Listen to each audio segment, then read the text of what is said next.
आपल्या मुलांना, मुलींना किंवा पतिदेवांना कोणी दान केलं आहे का? कोपरगावात, कोपरा इकडे आहे माझ्याकडे,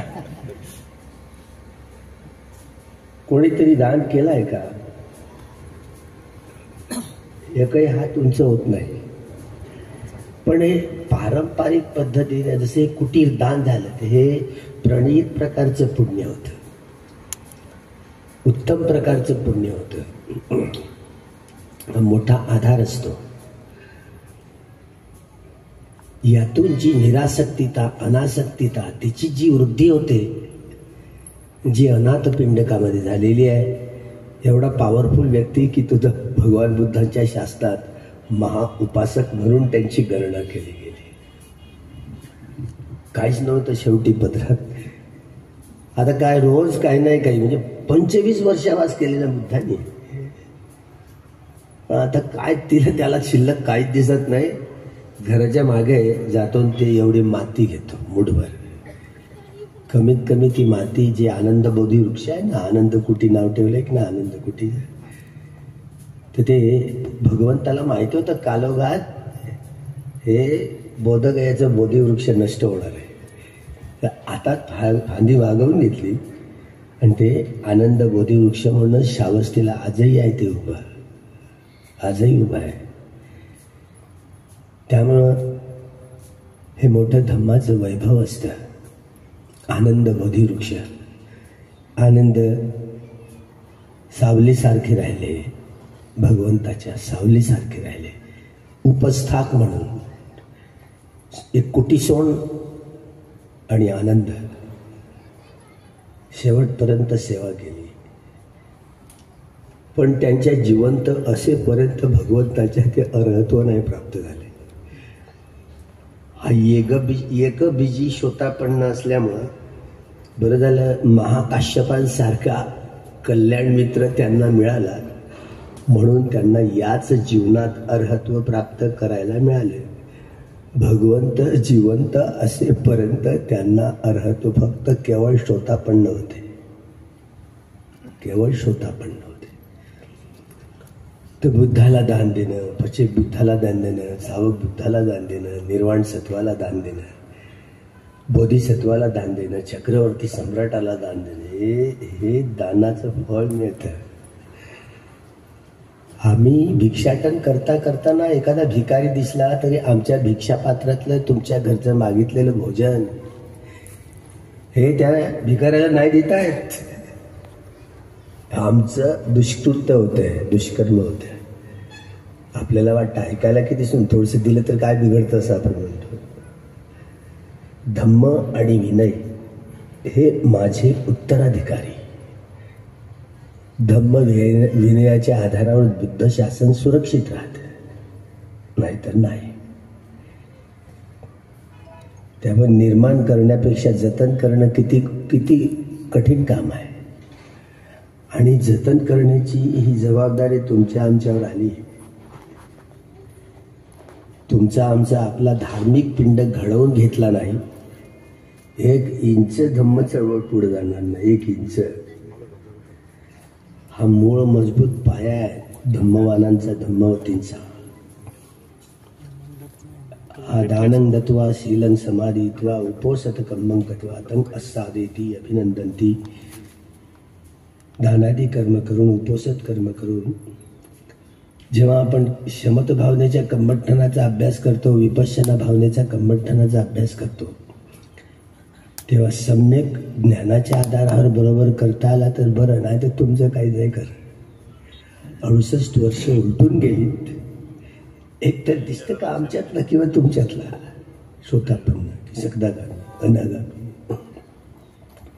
शब्द ऐकायला अर्हत म्हटलं, कोणता अर्हत आनंद बनते आहे?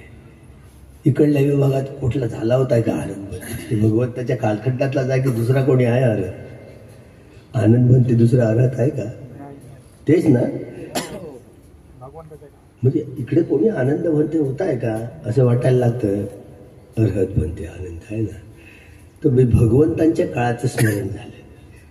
तर बुद्ध जिवंत असेपर्यंत ते अर्हत नव्हते. पण बरं झालं महाकाश्यपांसारखा कल्याण मित्र त्यांना मिळाला. एकबीजी स्वतःपन्न असल्यामुळं तो कल्याण मित्र मिळाला म्हणून त्याला या जीवनात अर्हत्व प्राप्त करायला मिळालं, नाही तर मिळालं नसतं.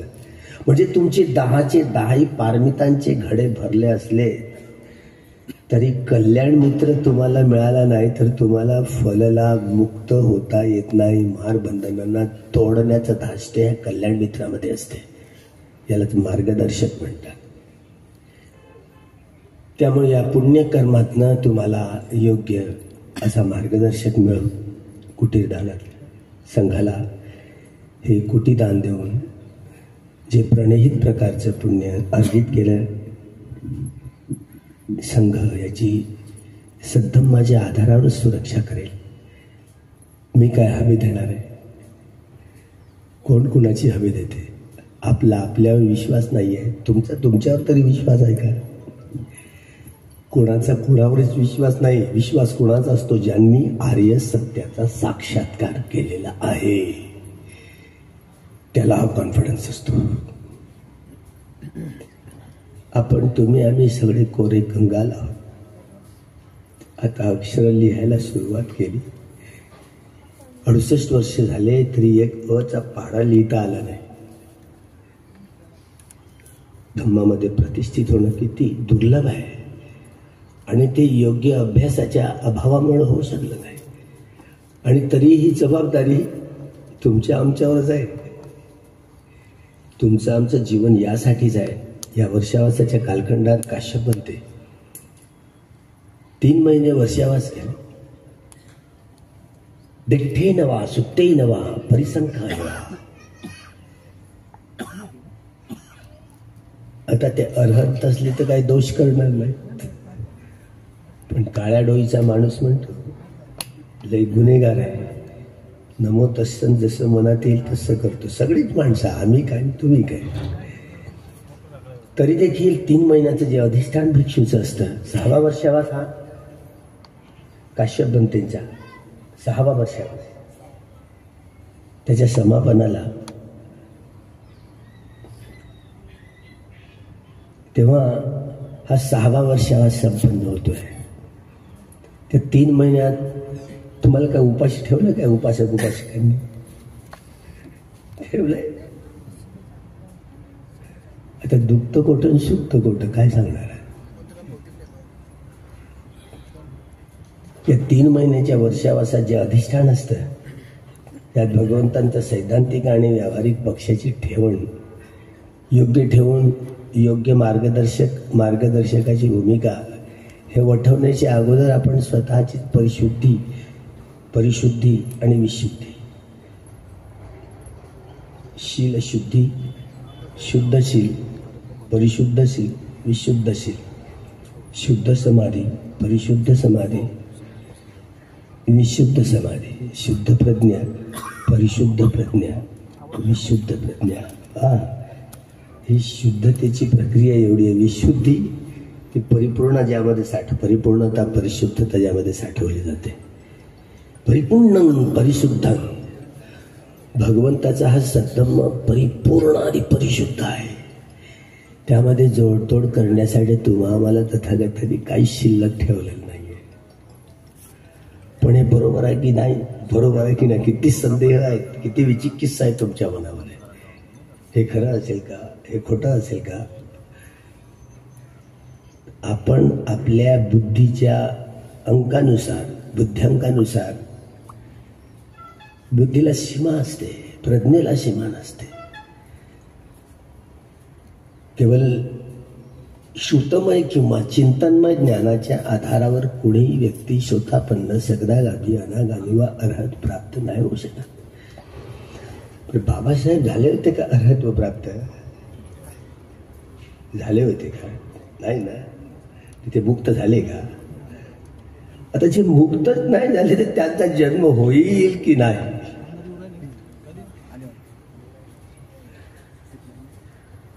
आली की नाही आवाज? आता होतो तू खेळण्याची वेळ आली की नाही? म्हणजे पुनर्भव आहे की नाही या गोष्टीची अजून काही उकल झाली का? भ्रम आणि भ्रांती आहेत ना. याचं उत्तर भगवंतांनी सोडवलेलं आहे. म्हणजे कोणतं चित्त उत्पन्न झालं तर कोणत्या प्राण्याची निर्मिती होते, कशी होते, का होते, याचं सारच गणित तथागतानं सोडवता आलं. पण तुम्ही 10 वाचायला अभिधम्मन नाही समजणार तुम्हाला. हे कोणतं चित्त उत्पन्न झालं तर कोणत्या प्रकारच्या प्राण्यांची निर्मिती होते हे आपल्याला नाही कळत.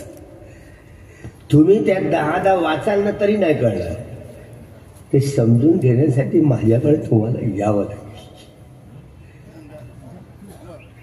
नाहीतर भले भले आमचे प्रोफेसर यासाठी आमचे PhD झालेले पालीचे प्रोफेसर मागच्या 2 वर्षाच्या अगोदर doctor Bhalchandra Khandekar sir in charge होते डिपार्टमेंट, पाली डिपार्टमेंट, नागपूर विद्यापीठाचे. डॉक्टर नीरज बोधी ते डॉक्टरेट आहेत. पण त्यांचा बुद्धवाणीवर विश्वास नाही. आता काय लोकांनी काय केलं, तुमच्यासारख्या आम्हाला भिडवण्याचा प्रयत्न केला. भांडण नाही का, मलाही नाही माहिती मला कशासाठी बोलवलं, धम्मदेश ना एवढं सांगितलं. आणि मी गेलो, पत्र खात्यात आले. डॉक्टर भालचंद्र खांडेकर, डॉक्टर नीरज बोधी आणि भंते न्यायत होती. मी 5-1 मिनिटं उशिरा गेलो, माझी वाट बघत होते. 3 सरण 5 शील भंते देते. मंचावर गेलो, 3 सरण 5 शील प्रदान केले. आणि मला माहित होतं यांचा अनेक वेळा यांचे आर्टिकल प्रकाशित झालेले होते, यांची प्रवचनं देखील ऐकलेली होती. डॉक्टर भालचंद्र खांडेकर म्हणायचे पुनर्जन्म नाही. आता डॉक्टर नीरज बोधी म्हणायचे हे 32 लक्षणं भगवंताची आणि 80 अनुव्यंजन अनुलक्षण ही ब्राह्मणी संकल्पना आहे, तथ्य नाही आहे. आणि मला बोलावलं आणि हे दोन्ही प्रश्न मला माहिती होते. बघा, माझ्या अध्यक्षतेखाली हा कार्यक्रम ठेवलाय आणि दोघांचे कमजोऱ्या मला माहिती होत्या आणि लोकांसमोर लपलेल्या नव्हत्या. पण त्याला तोडेल कोण, की हे जे म्हणतात ते बुद्धाची वाणी आहे की त्यांचं चिंतन मनन आहे. हे बुद्धाची वाणी आहे, मूळ वाणी आहे की त्यांचं चिंतन मनन आहे. अनेक लोकांमध्ये, बुद्धिजीवी लोकांमध्ये, बुद्धिवादी लोकांमध्ये असं चालतं. हे खरं वाट, आपल्या बुद्धीच्या कसरतीवर हे बरोबर आहे की नाही याच्याविषयी संदेह उत्पन्न होतो. आणि मी संदेह काढण्याचा प्रयत्न करत होतो. त्यांची जी मत प्रणाली आहे, त्यांची विचार करण्याची आहे, ते दोघेही बुद्धिमूलक स्वभावाचे लोक. तुम्ही बरेच लोक आपण सगळी माणसं, बाबासाहेबांनी 395 कलमांमध्ये हे घटना लिहिली. ते 390 प्रकारच्या स्वभावाचे आपण माणसं आहोत. ते हिंदू असो, बौद्ध असो, जैन असो, शीख असो, यहुदी असो, ईसाई असो, मुस्लिम असोत, ब्राह्मण असो, ब्राह्मणेतर असो, काळे गोरे, या वंशाचे की त्या वंशाचे, या देशातले की त्या देश, कुणी असोत, आपण माणसं आहोत ना. ते एक समान आहोत की नाही. माणसात भेद करता येतो का? नाही ना.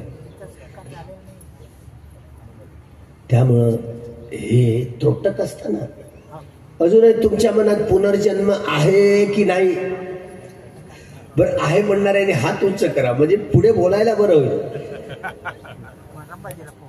पुनर्जन्म आहे काय? पहा, माझा हात उंच झाला. आता कसं होईल? बरं, पुनर्जन्म नाही काय? हात उंच करा बरं. तेव्हा माझा हात उंच झाला. त्यामुळे अजूनही खूप भ्रमात तुम्ही तुमच्या स्वभावाच्या दृष्टिकोनाने विचार करता. तुमच्या स्वभावानुसार तुमचा दृष्टिकोन ठरतो. बुद्धांचा दृष्टिकोन माहिती आहे. बुद्धांचा, त्यांना बुद्धत्व प्राप्त झालं. बुद्ध चक्षु, ते अर्हत आहेत, सम्यक संबुद्ध आहेत, सर्वज्ञ, ते सर्वत्र जाणणारे आहेत. भूत, वर्तमान आणि भविष्य या 3ही कालखंडांची परिपूर्ण जाणकारी असणाऱ्यांना सर्वज्ञ, सर्वत्र जाणणारे म्हणजे सम्यक संबुद्ध होत, संपूर्ण ज्ञानी. असा एकही विषय नाही की ज्या विषयाचं ज्ञान तथागतांना नसतं. सगळंच मोबाईल फोनची जाणकारी आहे का? तथागतांना माहिती आहे मोबाईल फोन? तथागत भगवान बुद्धांना माहिती आहे का मोबाईल फोन? नाही म्हणतात.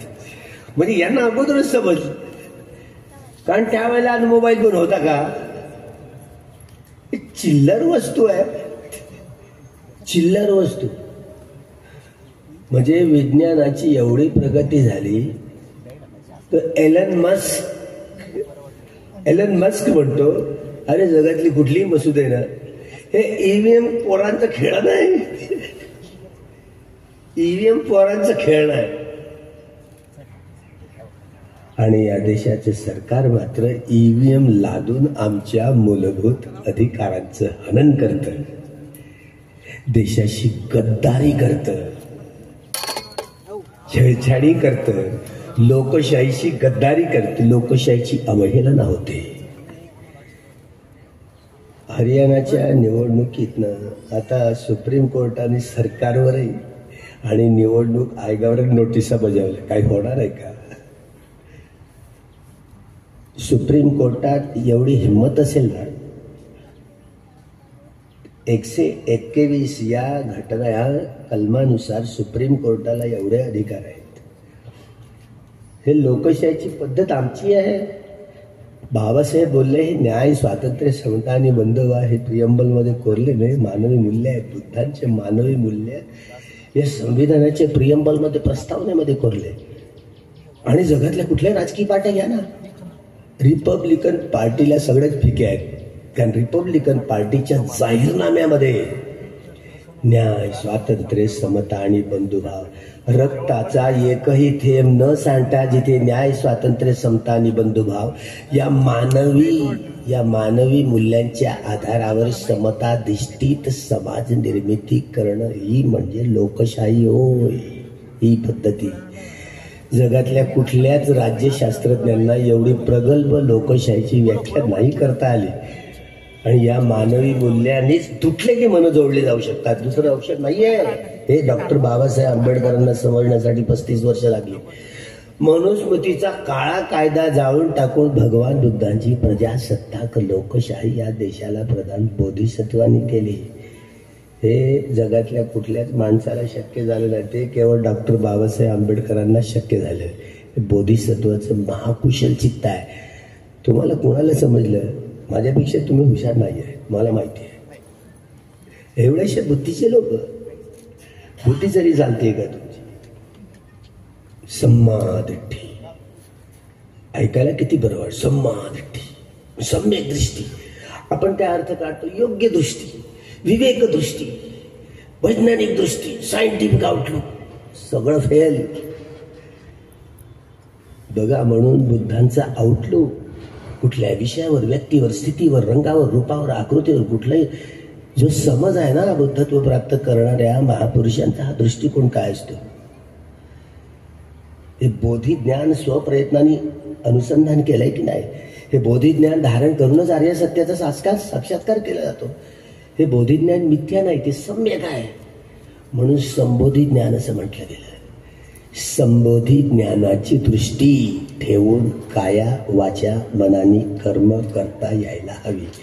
हे भिक्षू 3 महिने राहून आपल्या विहारामध्ये हे काम करतो. आपली शीलशुद्धी, शीलाची परिशुद्धी, शीलाची विशुद्धी, शुद्ध समाधी, परिशुद्ध समाधी, विशुद्ध समाधी, शुद्ध प्रज्ञा, परिशुद्ध प्रज्ञा आणि विशुद्ध प्रज्ञा हे आपलं अधिष्ठान पूर्ण करतो. या 3 महिन्याच्या कालखंडामध्ये तुम्हाला जे दानादी कर्म करण्याची जी सुविधा मिळते, आपले 10 पारमितांचे घडे भरलेत. पण तुम्हाला माहिती आहे का तुमचे 10 पारमिताचे घडे भरले की नाही म्हणून? माहिती आहेत का? बरं, नाही माहिती तर कमीत कमी विचारायला कोणाला पाहिजे की नाही? समजदार व्यक्तीला. किती दगडासारखे चित्त आहे तुमचे बघ. हवा असं दगडासारखे चित्त. धम्म म्हणजे खरंच पोरखेळ नाही आहे. धम्म हिंदू नसतो, बौद्ध नसतो, जैन नसतो, शीख नसतो, यहुदी नसतो, ईसाई नसतो, मुस्लिम नसतो, ब्राह्मण नसतो, यहुदी नसतो. धम्म शुद्ध असतो, परिशुद्ध असतो, विशुद्ध असतो. तो सत्य असतो. म्हणून त्रिपिटकाच्या या 82,000 धम्मस्कंदांमध्ये भगवंतांनी प्रसवलेले 82,000 धम्मस्कंद, एकाही धम्मस्कंदात तुम्हाला बौद्ध हा शब्द आढळणार नाही. तुम्ही सारं जग एका बाजूला आणि मी एकटा बाजूला, तरी एकटाच हरवतो तुम्हाला. सिद्धार्थ गौतमाने बोधी प्राप्त केल्यानंतर, सम्यक संबुद्धत्व प्राप्त केल्यानंतर त्यांनी बौद्ध धर्माची स्थापना केली असं तुम्हाला नाही सिद्ध करता येणार. सुखा सद्धम्म देसना, त्यांनी सद्धम्म कथन केला, सद्धम्म प्रसवला, सद्धम्म प्रदान केला, सद्धम्म सुआख्यात केला. धम्म एकच असतो, त्याला सत्य धम्म, धर्म, अधर्म आणि सद्धम्म. पहा, बाबासाहेबांची स्पष्टोक्ती ही बोधिसत्वांची ही मांडणी आहे ना, दुसऱ्या व्यक्तीला नाही करता आली, कुठल्या भिक्षूंना नाही करता आली, ती केवळ बाबासाहेबांना करता आली. हे बोधिसत्वाचं महाकुशल चित्त असतं. केवळ महात्मा गांधीलाच नाही तर साऱ्या जगालाच मजबूर करून टाकलंय. डॉक्टर बाबासाहेब आंबेडकरांनी साऱ्या जगालाच मजबूर करून टाकलंय. 35 वर्ष यासाठी लागली की एवढी माणसं आहेत, वेगवेगळ्या पद्धतीचं जीवन जगतायत, आणि अशी कोणती जीवन पद्धती आहे की जी मानवी समाजाला सर्वोच्च सर्वांगीण विकासाची अशी सर्वोन्नती करणारी अशी जीवन पद्धती आहे. आणि हे प्राप्त करण्यासाठी, या निष्कर्षावर पोहोचण्यासाठी 35 वर्ष लागली डॉक्टर बाबासाहेब आंबेडकरांचं. जगाचं कल्याण, मानवी समाजाचं अंतिम कल्याण हे केवळ बुद्ध धम्मानीच होणार आहे, दुसरे रसायन नाहीये. म्हणून बुद्ध धम्म म्हणजे क्रांती. क्रांतीची परिभाषा कुणालाच नाही करता आली बाबासाहेबांना सोडून. मार्क्सवादी, लेनिनवादी, माओवादी, जारू मुजुमदार, नक्षलवादी, काय काय वादी आहेत, क्रांतीचे शब्द बोलले त्यांनी. क्रांती म्हणजे सर्वांगीण प्रगती, सर्वांगीण मनुष्याचं उच्चतर शिखर गाठण्यासंबंधीचा बदल, सर्वांगीण बदल. अर्थ सांगता येतो, पण कार्ल मार्क्स पासून तर लेनिन पर्यंत, माओ पर्यंत हा मनाचा भाग आहे ना. मन हे शरीरात मन आहे ना, एक तिकडंबाजी करतं. एका आईची 2 लेकरं एक आहेत का? माझाच मित्र प्रमोद महाजन संरक्षण मंत्री होता या देशात, संरक्षण मंत्री. त्याच्याच भावाने त्याला गोळ्या घालून ठार मारलं. कुठे गेली रक्ताची नाती गोती? माणूस माणसाला, भाऊ भावाचा वैरी बनलाय. शरद बोबडे सुप्रीम कोर्टाचे सरन्यायाधीश होते आमच्या नागपूरचे, ब्राह्मण. त्याच्या बहिणीची कथा आहे. एकुलती एक बहीण ना, तिला एकटाच मुलगा, तोही डॉक्टर आहे, MBBS MD. एकुलती एक सून, तेही MBBS MD. एकुलता एक नातू, त्याचं नैतिक नाव. तो ऑस्ट्रेलियाला कम्प्युटर इंजिनियर म्हणून गेला, बरेच वर्ष राहिले. आणि 2023ला जानेवारी महिन्यात इकडे याला नागपूरला आल्यानंतर काय झालं, आजीनं, बरं लहानपणापासून आजीकडेच राहायचं बरं, आजीनं काही सोनं नाणं काही जमवून ठेवलंय का म्हणून पाहू लागला, आणि आजीचा खून केला. आता तुरुंगात आहे. माणसाचं जीवन कसं जंगलेलं आहे. कुणी असू दे, कुठल्याही देशातले, कुठल्याही वर्णाचे, कुठल्याही जातीचे, कुठल्याही पंथाचे, पण माणसं आहोत, माणसं आहोत. आणि माणसाला चांगलं आणि वाईट समजतं. म्हणायला किती चांगलं वाटतं, आपण चांगलं चांगलं करावं, वाईट वाईट सोडून द्यावं, ऐकायला किती बरं वाटतं. पण तुम्ही लोक लय बैमान लोक आहेत, माझे सकट. आता मी आलो त्याच्यात. पण ज्या व्यक्तींनी आर्य सत्याचा साक्षात्कार केला ते बेईमान नाही. याला म्हणतात आमूल परिवर्तन. आर्य सत्याचा साक्षात्कार करूनच माणूस घडवला जातो. दुसरं जगातलं कुठलंही रसायन नाही.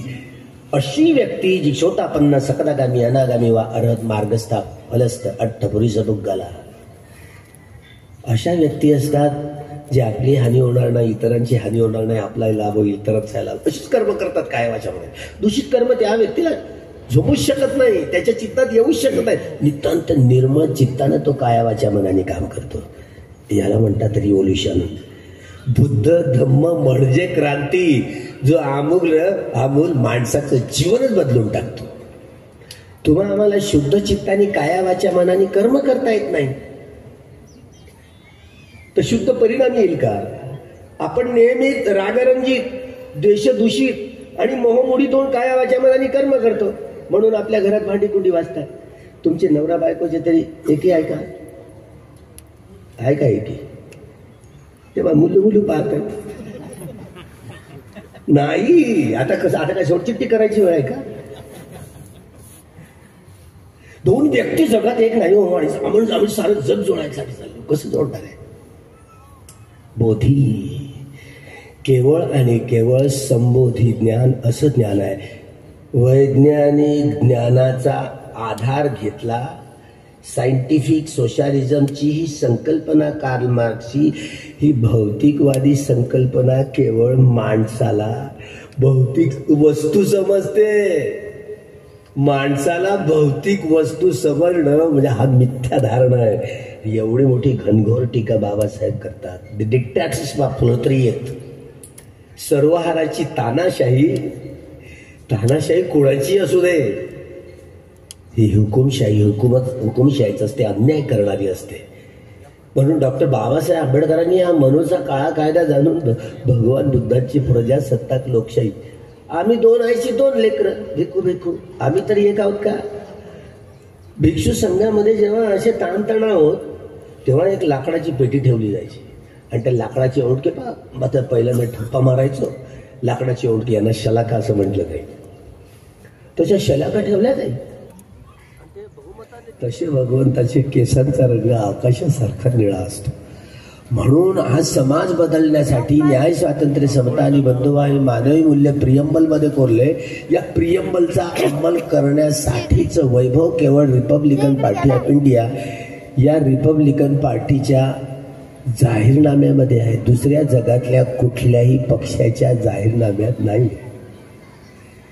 रिपब्लिकन पार्टीच्या जाहीरनाम्याला कुठल्याही जगातल्या मार्क्सवादी, लेनिनवादी, माओवादी पार्टी असल्या तरी तोड नाही. आणि डॉक्टर बाबासाहेब आंबेडकरांनी हा समाजच बदलण्यासाठी the Buddhist Society of India, Samata Sainik Dal, the People's Education Society आणि शेड्यूल कास्ट फेडरेशन विसर्जित करून the Republican Party of India 30 सप्टेंबर 1956 घोषणा केली. रिपब्लिकन पार्टी मरण्याच्या 1 दिवस अगोदर 5 डिसेंबरला परके अत्र्यांना, पत्रकारांना आणि यशवंत जोशांना पत्र पाठवले. हे काँग्रेस साम्राज्यशाही, भांडवलशाही आणि ब्राह्मणशाहीचं प्रतिनिधित्व करणारी संघटना आहे. न्याय, स्वातंत्र्य, समता आणि बंधुभाव या मानवी मूल्याची प्रतिष्ठापना करून हे लोकतंत्र त्याचा अंमल करेल याची अजिबात शक्यता नाही. डॉक्टर बाबासाहेब आंबेडकरांच्या अनुयायांनी 3 ऑक्टोबर 1957 या कायदेशीर रिपब्लिकन पार्टी ऑफ इंडिया या राजकीय संघटनेला जन्म दिला. 64-65 जे आंदोलन, जी सरकारी जमीन ती आमची म्हणून केवढं मोठं आंदोलन झालं. बॅरिस्टर खोब्रागडे यांचा आता जन्मशताब्दी वर्ष. सेक्रेटरी होते, महासचिव होते रिपब्लिकन पार्टीचे. पहिल्याच वेळेला 13 खासदार होते. बाबासाहेब बोलतायत का? हो बाबासाहेब बोलतील का? बाबासाहेब बोलतील? यांना कसं माहिती नाही बोलतात? आपण विज्ञान युगात राहतो. हे बोललं तरी नष्ट झालंय का? हे एनर्जी आहे. एनर्जी कधी नष्ट होते का? आपण विज्ञान युगात राहतो. ती रूप बदलते. हे अग्नी, वायू, जल आणि पृथ्वी धातूचं क्षेत्र आहे. E = mc². विज्ञान युगात राहतो. आणि मेलं तर गेलं असं आपण समजतो. पहा मिथ्या दार्शित. पहिलंच बंधन आहे मारबंधन. सक्काय दिठ्ठी, विचिकित्सा, सिलवत परावेश, कामराग, रूपराग, अरूपराग, कामछंद, व्यापार, धीनविद्य, औदत्य, कौकृत्य, रूपराग, अरूपराग, मान आणि अविद्या ही 10 मारबंधन आहेत. धम्म म्हणजे पोरखेळ नाही, मारा विरुद्धची प्रचंड लढाई आहे. प्रचंड लढाई आहे. पंच मारे पराजेत्वा पत्तो संबोधी उत्तम. 5ही मारांना पराजित करून भगवंतांनी सम्यक संबोधी प्राप्त केली. देवपुत्र मार, खंदमार, किलेशमार, अभिसंखारा मार आणि मच्छुमार या 5ही मारांना पराभूत करून सिद्धार्थ गौतमांनी संबोधी प्राप्त केली. उत्तम प्रकारची संबोधी. संबोधी ज्ञान धारण करून. तुम्हाला धारण नाही करता आलं ना? हे तथागतांनी अनुसंधान केलेलं हे जे संबोधी ज्ञान धारण करून आर्य सत्याचा साक्षात्कार केला जातो. डॉक्टर बाबासाहेब आंबेडकरांची ही बोधिसत्वाची ही दृष्टी पहा. हे सर्वसाधारण व्यक्तीच्या चित्तात नाही प्रकट होत. तुम्ही आम्ही रागरंजित, द्वेषदूषित, मोह मोडित होऊन काया वाचा मनाने कामं करतो. आपल्या स्वभावानुसार आपला दृष्टिकोन असतो. ज्याने बुद्धत्व प्राप्त केलं तो बुद्धांचा वेगळा आउटलुक असतो. शोतापन्न झालेल्या व्यक्तीचा वेगळा आउटलुक असतो. संपूर्णत्व, परिपूर्णत्व, परिशुद्धत्व स्थापित झालेलं असतं भगवंतांच्या या एकेका अंगा प्रत्यंगामध्ये. ही परिपूर्णता, परिशुद्ध, परिपूर्णता, परिशुद्धता हे धम्मातलं सौंदर्य आहे. हे धम्मातलं सौंदर्य फुलवते ज्या व्यक्तींनी आर्य सत्याचा साक्षात्कार केलेला असतो.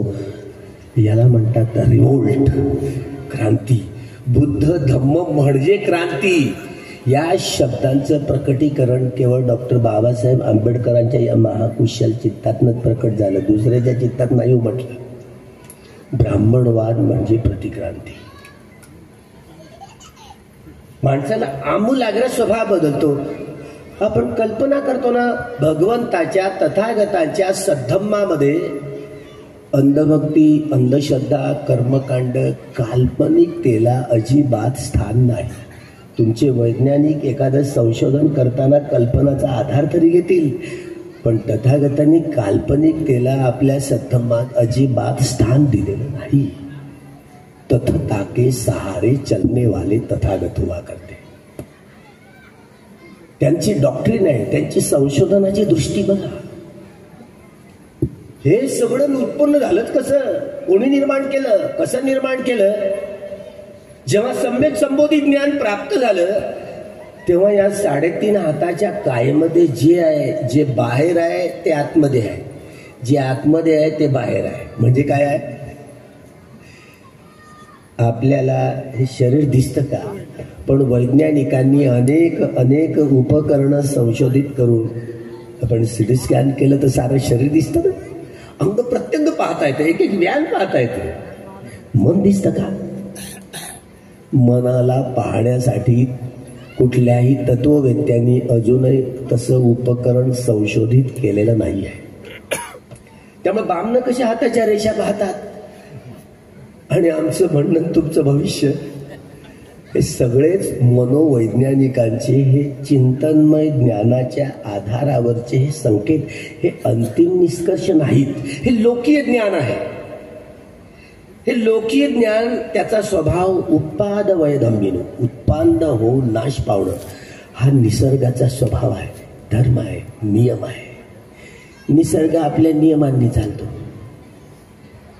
उत्पाद वयधम्मिनो, जे जे उत्पन्न होतं ते नाश पावणार असतं. तुम्ही जन्माला आले, तुम्ही नष्ट होणार आहे. पण हा भवरोग सगळ्यात मोठा रोग. जन्म घेणं, जगणं आणि मरणं. मेल्यानंतर पुन्हा जन्म घेणं, जगणं आणि मरणं. पुन्हा जन्म घेणं, जगणं आणि मरणं. याला म्हणतात सर्वात मोठा रोग. याला भवरोग म्हणतात. भवरोग, भवचक्र, लोकचक्र, हे दुःखचक्र. आपल्याला वाटतं मेलं तर गेलं, सगळं संपलं. मेल्यानंतर काय होतं, आपल्याला एकतर जाळून टाकतात किंवा दफन करून टाकतात, जाळून टाकतात. दोन पैकी एक होतं ना. हे शरीर जे अग्नी, वायू, जल आणि पृथ्वी धातूंनी बनलेलं असतं, गाडल्यानंतर आपापल्या धातूंमध्ये विलिनीकरण होतात. ती ऊर्जा संपत नाही, रूप बदलते.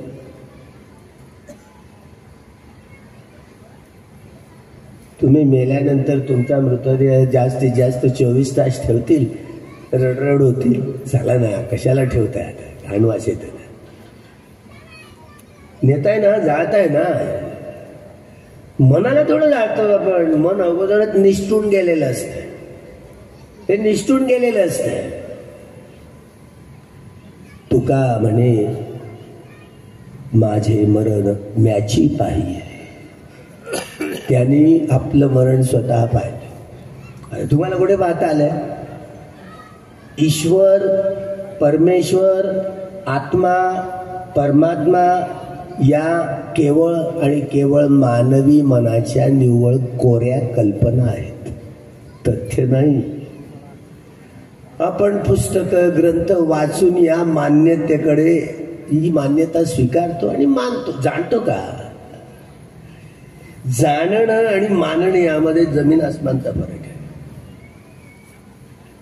भगवान बुद्धांनी ही सारी प्रकृती स्कॅन करता आली त्यांना. हा सारा निसर्ग स्कॅन करता येतो. त्यांची कोणती दृष्टी असेल? बुद्धत्व प्राप्त झाल्यानंतर म्हणून त्यांना सबन्यू, ते सर्वत्र जाणणारे, भूत, वर्तमान आणि भविष्य या तीनही कालखंडाची परिपूर्ण जाणकारी ज्यांना असते त्यांना सबन्यू, सर्वत्र जाणणारे असा एकही विषय नाही की ज्या विषयाची जाणकारी तथागतांना नसेल. संपूर्ण ज्ञानी, म्हणून त्यांना सम्यक संबुद्ध म्हणतो आपण. नमो तस्स भगवतो अरहतो सम्मा संबुद्धस्स. 10 सहस्र लोक. पहिला उपदेश धम्मचक्र पवत्तन आहे. धम्मचक्र पवत्तन सुद्धा पहिला उपदेश. तुमच्या आमच्या हातात आलं, हे त्रिपिटकातले शब्द सापडले. तर 14 ऑक्टोबर 1956 साली बोधिसत्व डॉक्टर बाबासाहेब आंबेडकरांनी धम्मचक्र प्रवर्तन केले असं म्हणून म्हणतात. आता माझ्या बुद्धीला पटेल का? मी तुमच्यापेक्षा हुशार आहे, पक्का आहे. म्हणून त्रिपिटकात मूळ काय ना, तर जे जाणकार असतात ना आपल्याला हसतील ना. योग्य ठिकाणी योग्य शब्दाचं नियोजन करता यायला हवं. आपण म्हणतो ना सायंटिफिकली सगळं केलं पाहिजे, म्हणायला खूप सोपं आहे. हा सायंटिफिक दृष्टिकोन देखील लंगडा आहे, बुद्धाच्या दृष्टिकोनापेक्षा फिका आहे. म्हणजे सगळ्या साधू संतांनी, तथागतांनी काय केलं? सत्याचं संशोधनच केलं की नाही. स अर्धात त्याला य, हे 2.5 शब्द लय कोड्यात टाकणार असतात. 2.5 अक्षर, कबीराच्या भाषेतले 2.5 अक्षर. मोको कहा ढूंढे रे बंदे मैं तो तेरे पास हूं. ना मंदिर में, ना मस्जिद में, ना काबे कैलाश में, ना हूं मैं आकाश में, ना पर्वत की गुफा में, ना मैं आकाश में, ना ही सांसों के सांस में. मोको कहा ढूंढे रे बंदे तू, मैं तो तेरे पास में. ही बुद्धवाणी सगळ्या साधू संतांनी सुरक्षित करून ठेवली. ज्ञानगंगा ही त्रिपिटकानच वाहते बरं. ते हिंदू असोत, बौद्ध असोत, जैन असोत, शीख असोत, यहुदी असोत, ईसाई असोत, मुस्लिम असोत. यहुदी अलवर्ज यात आइन्स्टाईन आणि बोला आइन्स्टाईन = mc². आपण सापेक्षतावाद. त्या कालखंडात आपण अणु हे या भौतिक जगाचं अंतिम सत्य आहे या निष्कर्षावर पोहोचलो. हे अग्निवायू, जल आणि पृथ्वी धातू हे तुकडे तुकडे करून पाहिले ना.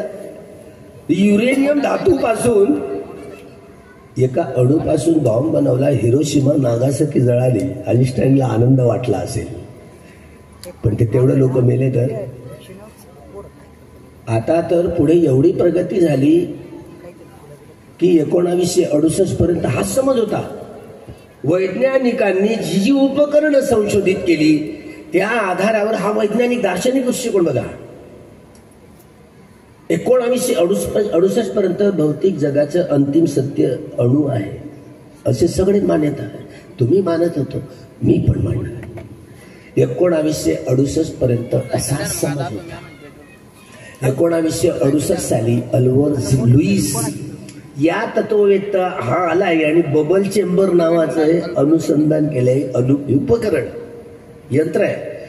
या उपकरणामध्ये त्यांनी पहा या पृथ्वीचा, या प्रकृतीचा, निसर्गाचा कसा बदल होतो. एका सेकंदामध्ये एक या आकड्यावर 22 शून्य द्यायचे. एका सेकंदामध्ये एक या आकड्यावर 22 शून्य द्यायची. एवढ्या वेगाने प्रकृती उत्पन्न होऊन नष्ट होते.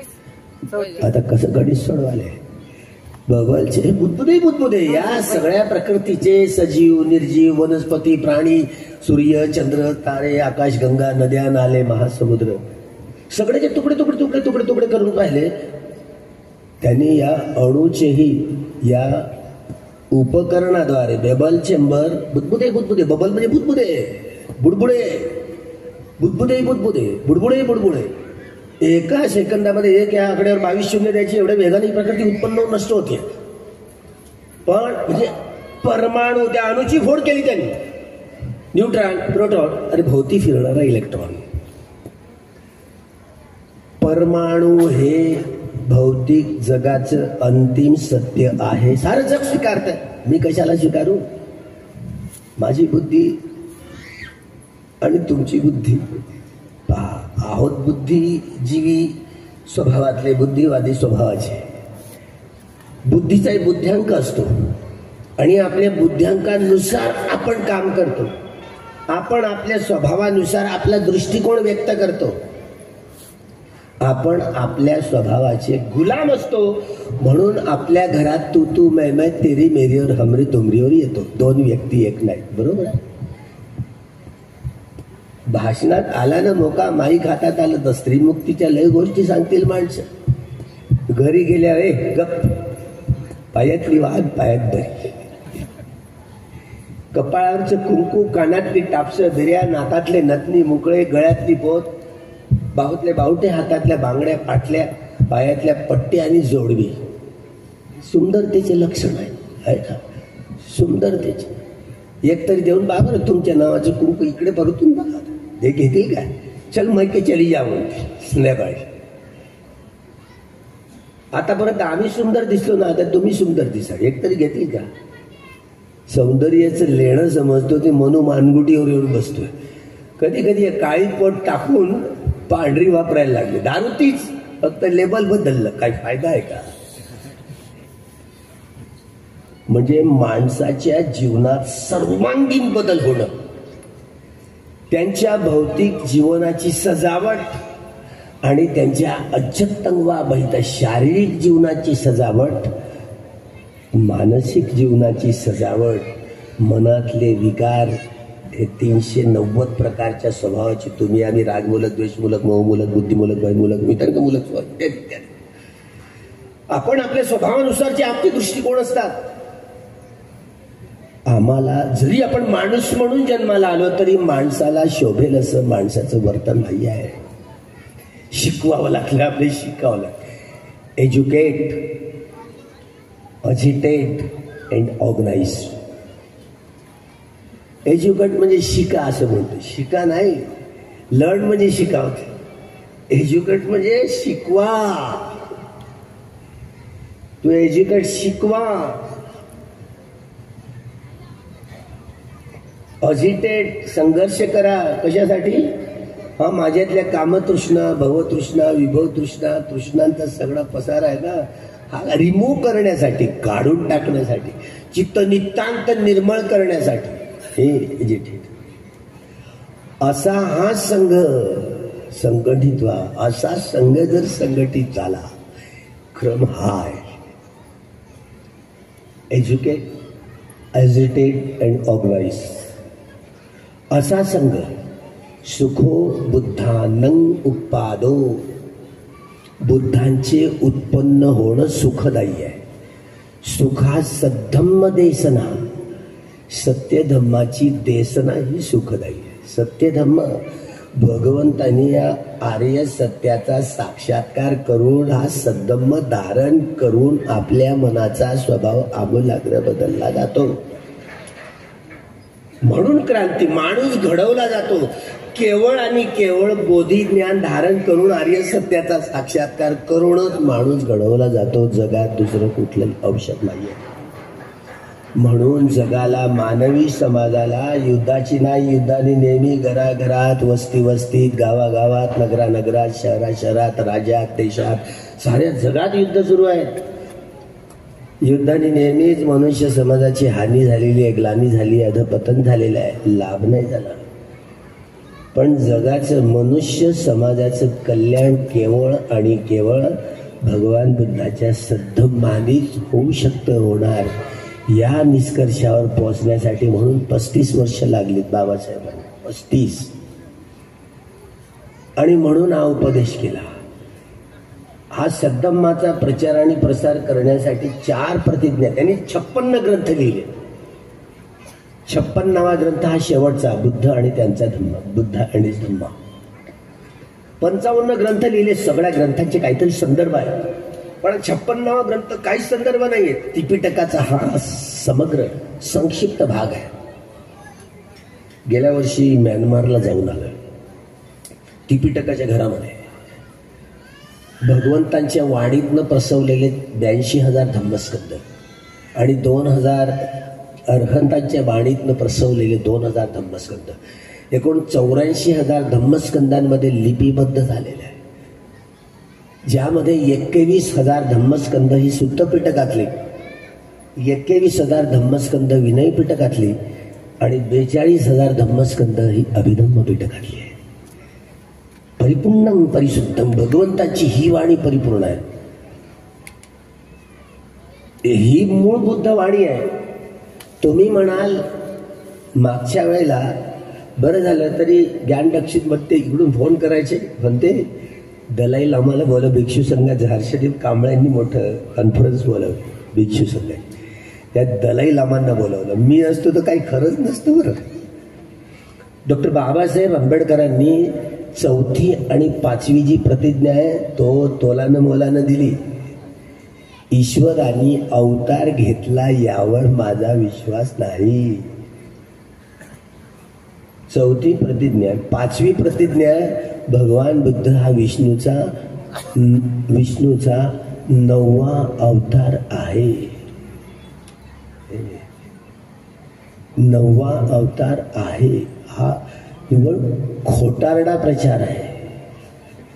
ह्या 2 प्रतिज्ञा जाणीवपूर्वक आमचे मोहन मामा भागवत ते तसे यहुदीच आहेत,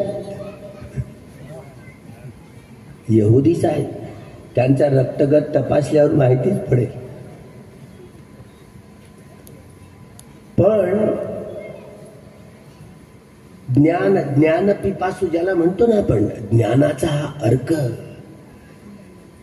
आपल्याकडे जे ज्ञानाची गंगा वाहिली त्यामध्ये बाबासाहेबांना समजायला आलं. भगवद्गीता वाचली, अरे भगवद्गीतेतला उपदेश तर सगळं धम्मपदाची नकल दिसते. बरं झालं सोडवून टाकलं गणित आपल्यासाठी.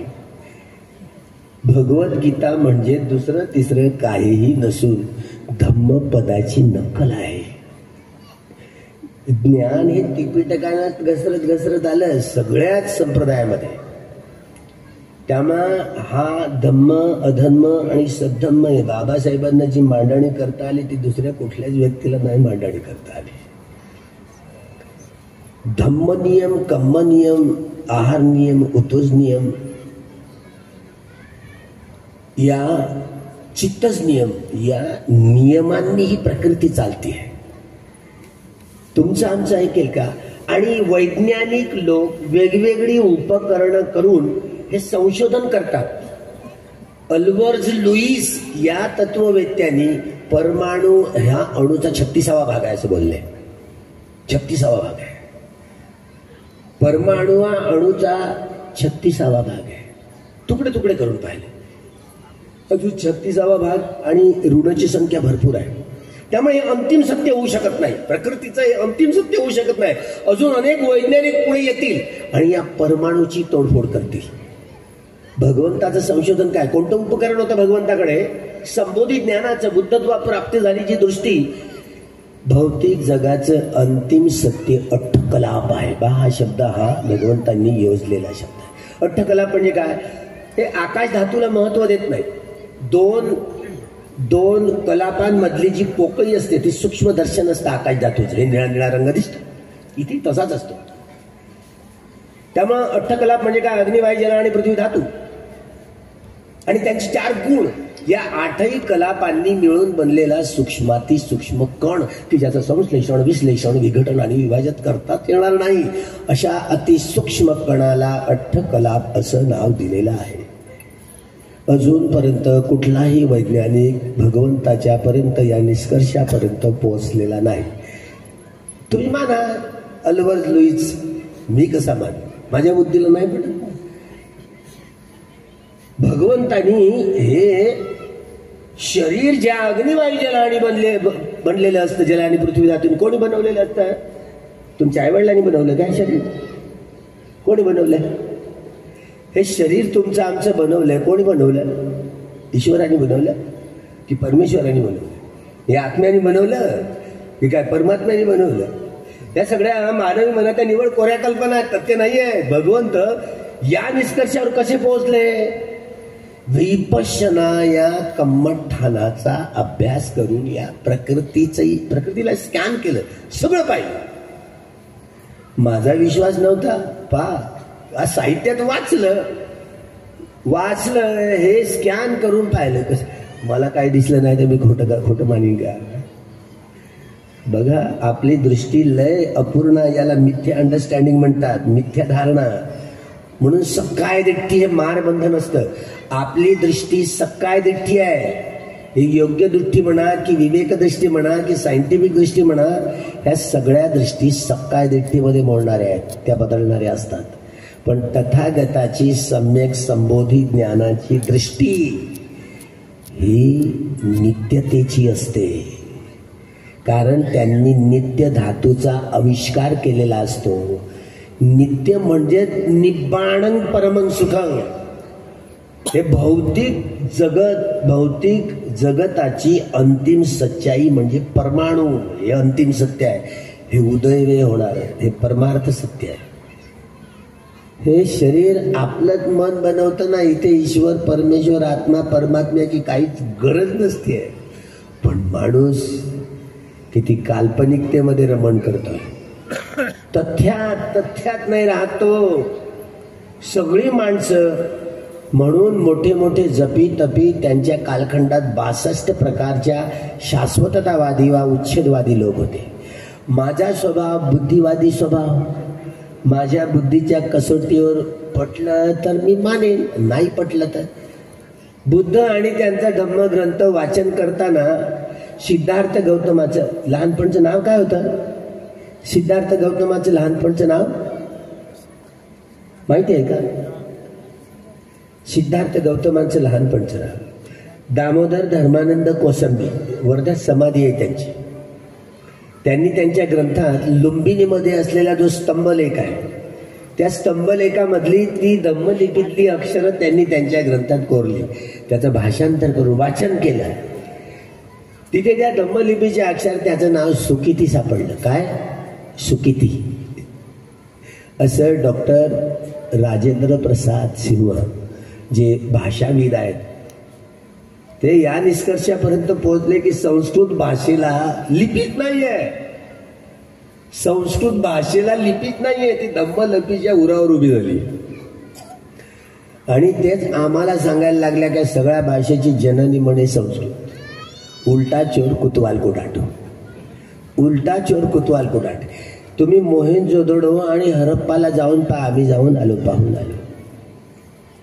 जे टिले दिसतात ना ते कोणागमन, ककुसंद, काश्यप बुद्धांचे महास्तूप. तिथे 7x12च्या कुट्या मिळाल्या. ते विहीर, ती मोठी मोठी नगरं, हे धम्म संस्कृतीचं हे लेणं आहे. वैदिक संस्कृतीची काही लेणं देणं नाहीये, पण इतिहास त्यांच्या हातात राहिला. त्यांनी त्या सदैव संस्कृतीचं नावच बदलून सरस्वती दिलं. मी दिल्लीत असताना निषेध केला या गोष्टीचा. ज्या वेळेला आपण हे सगळं संशोधित करतो ना, इतिहासाचं संशोधन करतो, तर इतिहासाची दृष्टी नाही आहे.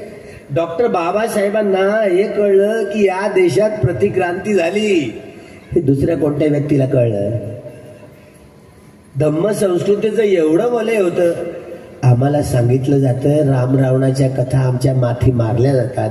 रावण म्हणेल लंकेचा, मी लंकेत जाऊन आलो, सारी लंका धुंडाळून आलो, रावणाचा अतापता नाही. हे 10 मौर्य राजे हेच करे, हे 10 तोंडाचा माणूस नाही.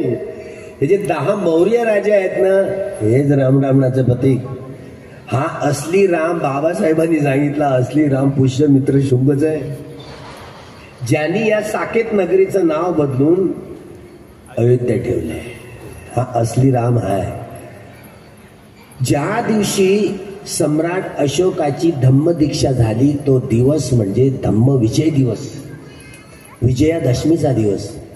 बाबासाहेब तर पंढरपूरला बुद्ध जयंतीच्या दिवशी धर्मांतर करणार होते, पण तो तिथले जड माथ्याचे लोक, तिथं काही सहकार्य मिळालं नाही आणि तो सोहळा लांबत गेला. शेवटी नागपूरकरांचं वजन जड पारडं भरलं आणि आता 14 तारीख ही बदलायची नाही. लोक भांडणं करतात, 14 तारीख की विजयादशमी, 14 तारीख. बाबासाहेबांनी 15 तारखेच्या भाषणात जाहीर केलं, ज्या दिवशी सम्राट अशोकाची धम्म दीक्षा झाली होती, तो दिवस म्हणजे धम्म विजय दिवस होता. तो दिवस आता बदलायचा नाही. तारीख 14 आली होती. बुद्ध जयंती कोणत्या तारखेला तुम्ही साजरी करताय?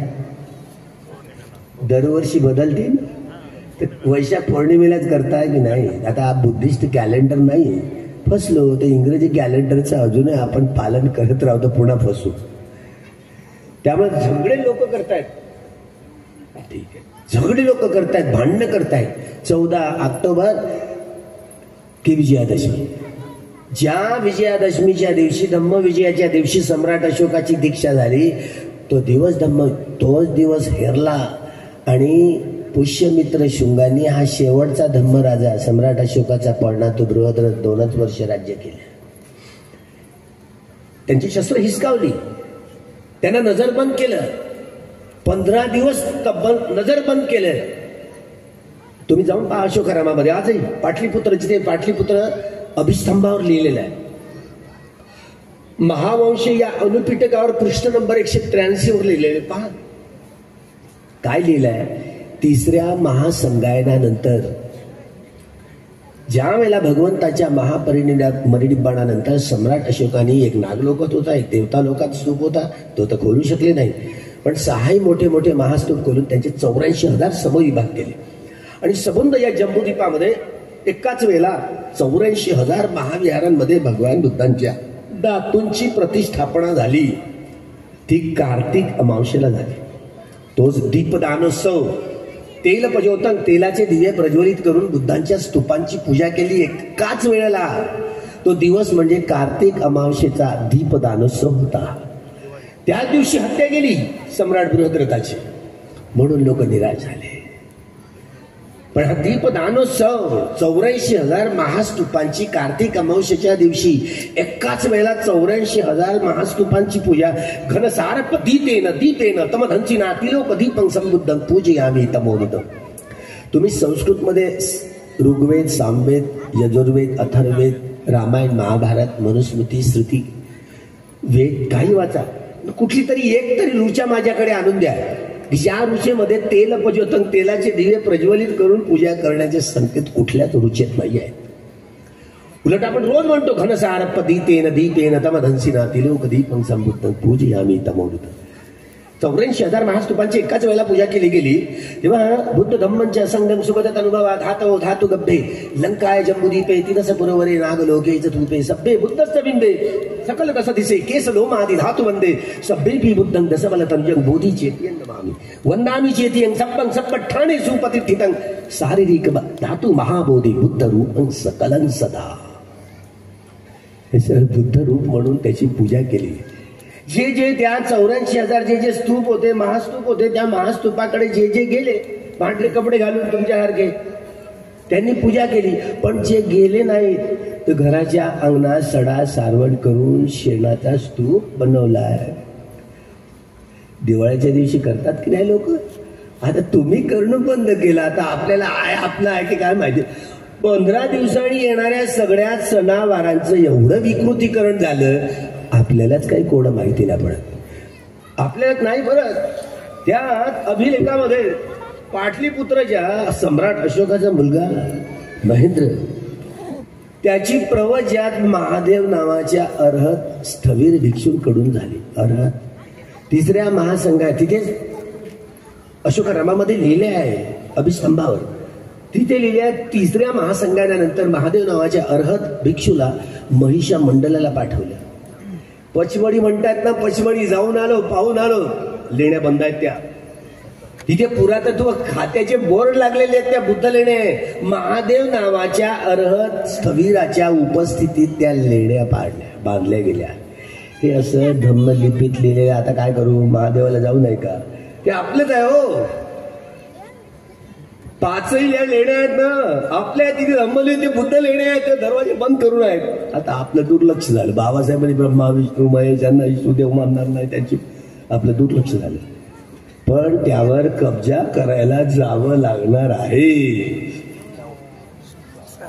महादेवाला दीक्षाभूमीपासून तर महादेवाला तो अर्हत महादेव होता, आता हर हर महादेव.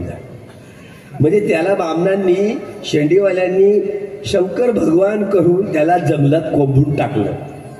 माहिती नाही तो महादेव नावाचा असली जे रूप आहे ना आमच्याकडे आहे, जे असली महादेव भिक्षूंचं रूप सापडले आम्हाला, ते बरोबर आहे. चांगलं रिद्धिवान भिक्षू होता, त्यामुळे त्याचं असली रूप आम्ही दाखवू जाणार आहोत.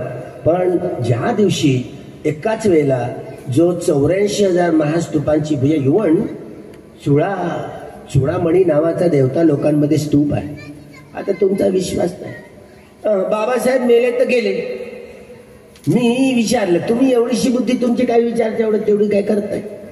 श्रीलंकेच्या भिक्षूंकडून विचार माहिती. अहो बाबासाहेब कुठे गेले? आनंद कौशल्यान भंतेजींना मी विचारलं, तुमच्या मनात नाही आलं तुम्ही काय करू? भंतेजी ते नुकतेच रशियावरून आलेले होते. 5 रुबलमध्ये पूर्ण मॉस्को शहर फिरून आलो असं बोलले. लॉ कॉलेजमध्ये त्यावेळेस प्रवचन होतं. मी बोललो, भंते बाबासाहेब त्यांचं शरीर त्याग झाल्यानंतर ते कुठे त्यांनी जन्म घेतला असेल? मला कशाला विचार, मला नाही माहिती. आता नाही तर काय म्हणणार आहे? काय ते स्वतः पण झाले होते? काही नाही. त्यामुळे या प्रश्नाची उत्तर हे बघा, श्रीलंकेच्या भिक्षूंकडून मी ऐकलं होतं की डॉक्टर बाबासाहेब आंबेडकरांनी शरीर त्याग केल्यानंतर त्यांनी तुषिता देवता लोकांमध्ये जन्म घेतला आणि त्यांचं नाव सुदर्शन असं आहे. आता ही माहिती करून घेतली, पण हे खरं आपण मानतो ना, जाणतो थोडं. आपल्याला नाही जाणतात, आपल्याला टावर नाही तेवढं. बाबासाहेबांचा फोन नंबर देऊ का तुम्हाला? आपण कव्हरेजच्या बाहेर आहोत, त्याच्यामुळे कव्हरेजच्या बाहेर असं सांगते. हे अर्हत भिक्षूंबरोबर मला 10व्या वर्षाला छान करता आला बांगलादेशामध्ये. आता मग पण मी संदेह करणारा माणूस अगोदर. आता माझा स्वभाव, मी काय करू त्याला? लोक म्हणतात अर्हत भिक्षू आहे की नाही, काय परीक्षा करायची? म्हणून मी 3 महिन्यासाठी त्यांच्यासोबत रात्री ध्यान करण्याची अनुमती मागितली आणि मला ती मिळाली. माझं पुण्य असतं तेव्हा मला ती मिळाली. आणि ही छडी म्हणून माझ्याच पुण्यात माझ्याच वाट्याला आली. त्याच्या मोठ्या शिष्यानं जाणार होती, पण ते माझं पुण्य जास्त पडलं तर माझ्याच वाट्याला त्यांनी दिलेली अरंतानी. मी विचारलं, मला अनुमती मिळाली. हे त्यांच्या सेवेमध्ये असलेले जे भिक्षू, ते श्रामणेर, तिथे ही सगळी थंड राहण्यासाठी तशी संपूर्ण अरेंजमेंट होती त्यांच्या रूममध्ये. एसीची व्यवस्था होती, पण ते एसीचा वापर करत नसत. त्यांच्यामुळे त्यांचे श्रामणेर आणि भिक्षू त्यांची सेवा करणारे ते वरंड्यात राहायचे. आणि मग मी आपलं कुशन त्यांच्या खुर्चीजवळ न्यायतून ध्यान करत बसायचो. माझ्या मनात यायचं, झोपला तर नाही रे गडी, असा मी डोळे उघडून पाहायचो. तर काय करायचे, खुर्चीच्या उजव्या हाताला टकटक टकटक नखानं वाजवायचे. अरे म्हटलं गडी जागृत आहे. एक हप्ता असाच खेळखंडोबा चाललाय. अरे तो जागृत आहे. मी हे जवळून पाहिलं. अर्हत जे सम्यक संबुद्ध झाले, पश्चेक बुद्ध झाले, ज्यांनी अर्हत्व प्राप्त केलं त्याला सावध बुद्ध म्हणतात.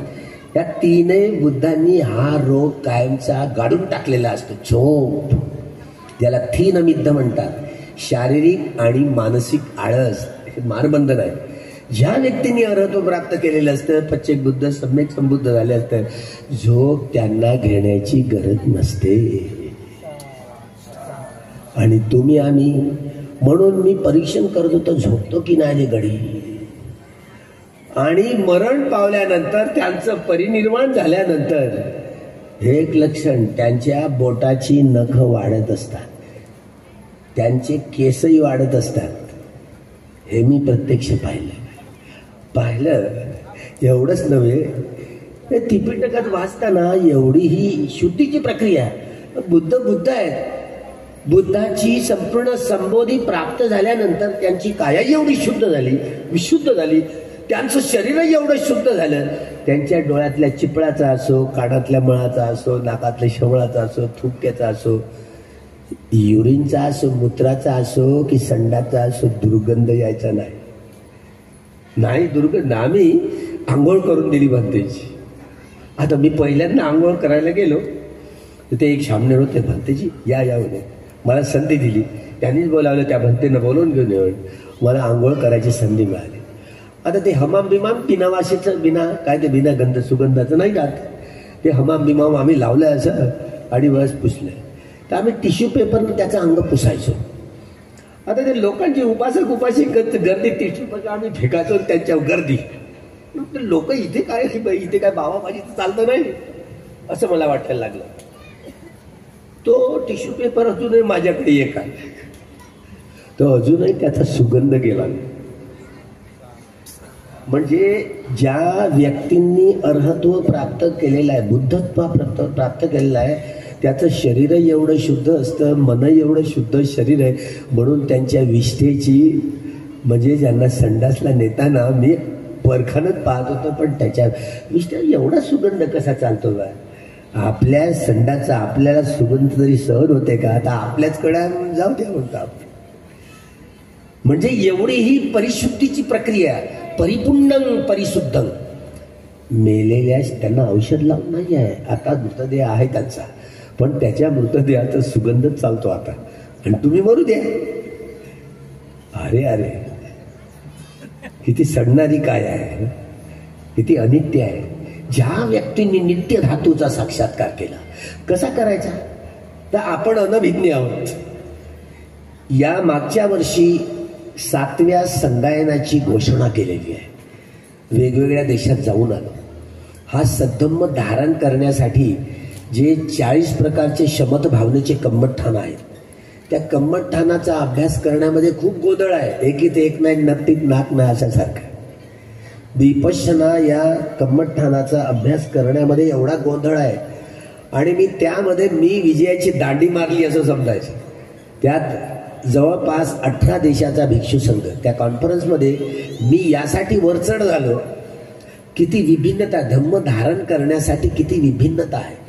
चरत भिक्खवे चारिकं बहुजन हिताय बहुजन सुखाय लोकानुकंपाय.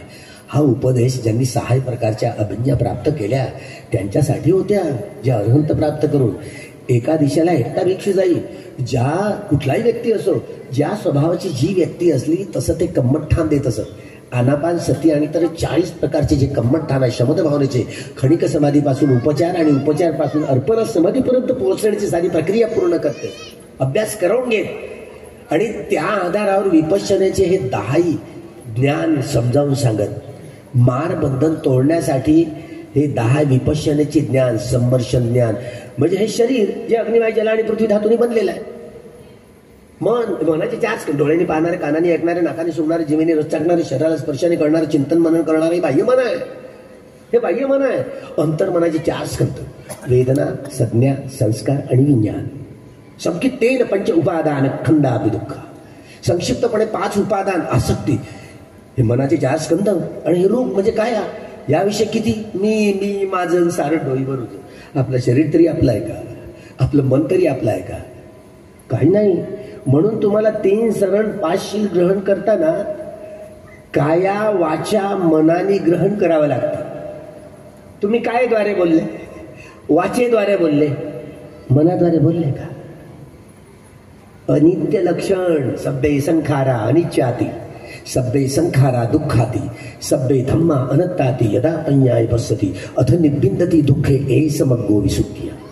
हे अनित्य लक्षण, दुःख लक्षण, अनात्म लक्षण.